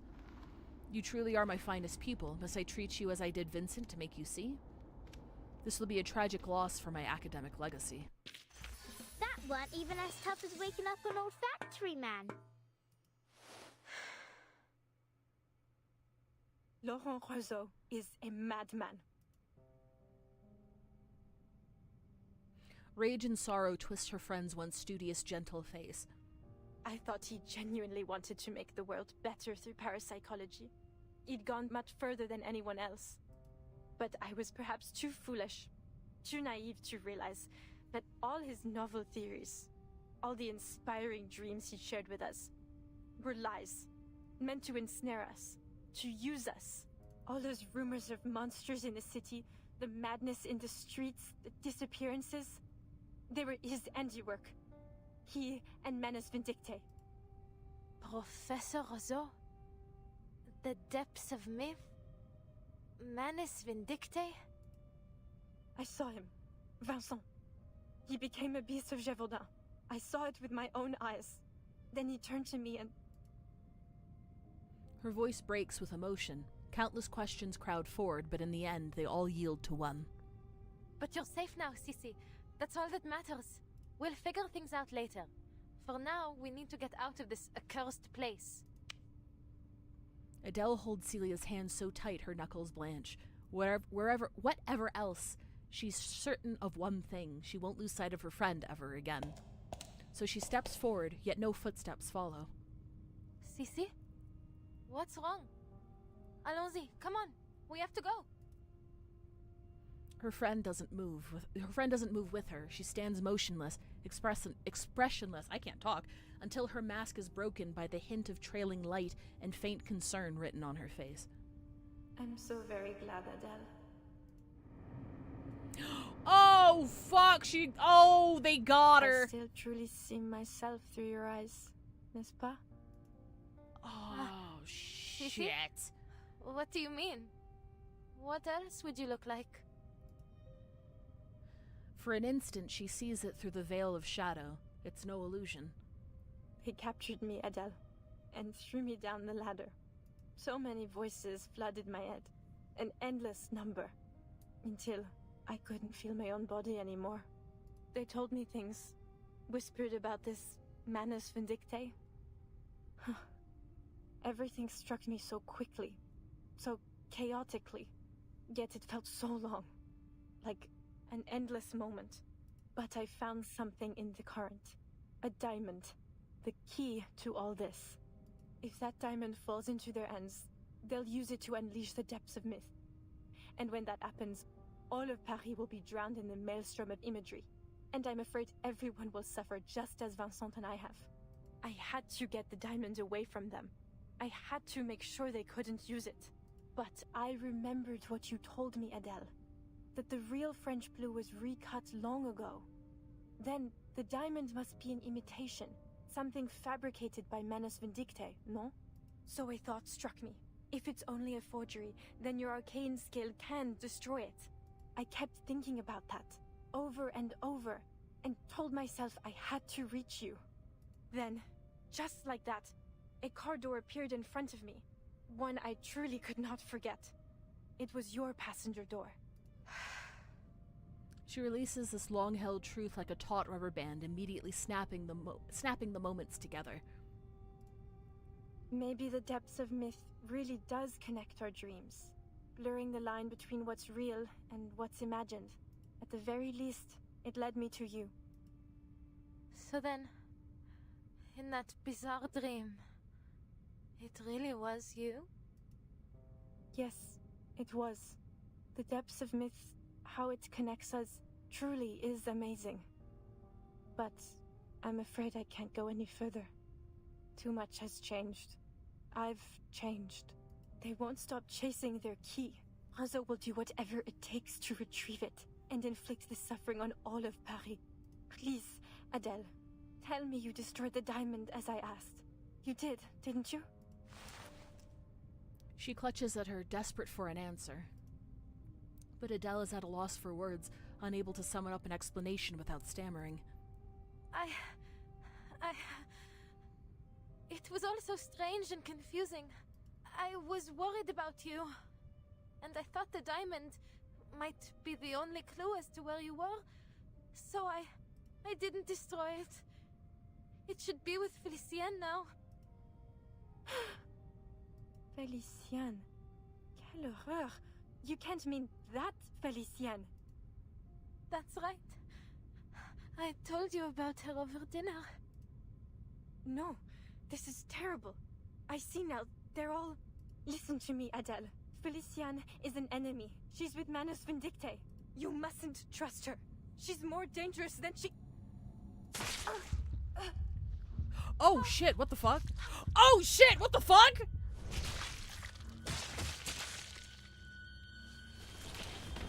How rude. You really ought to reflect on your choice of friends, ma chérie. I've no patience for personal slander.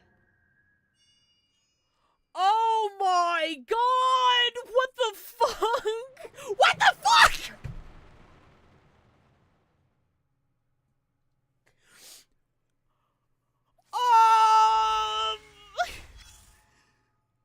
So she was real! Oh my god, yeah, no, they fucking murked her. I don't think we've ever seen, like... That was violent. I don't think we've ever seen anything like that before. Jesus Christ.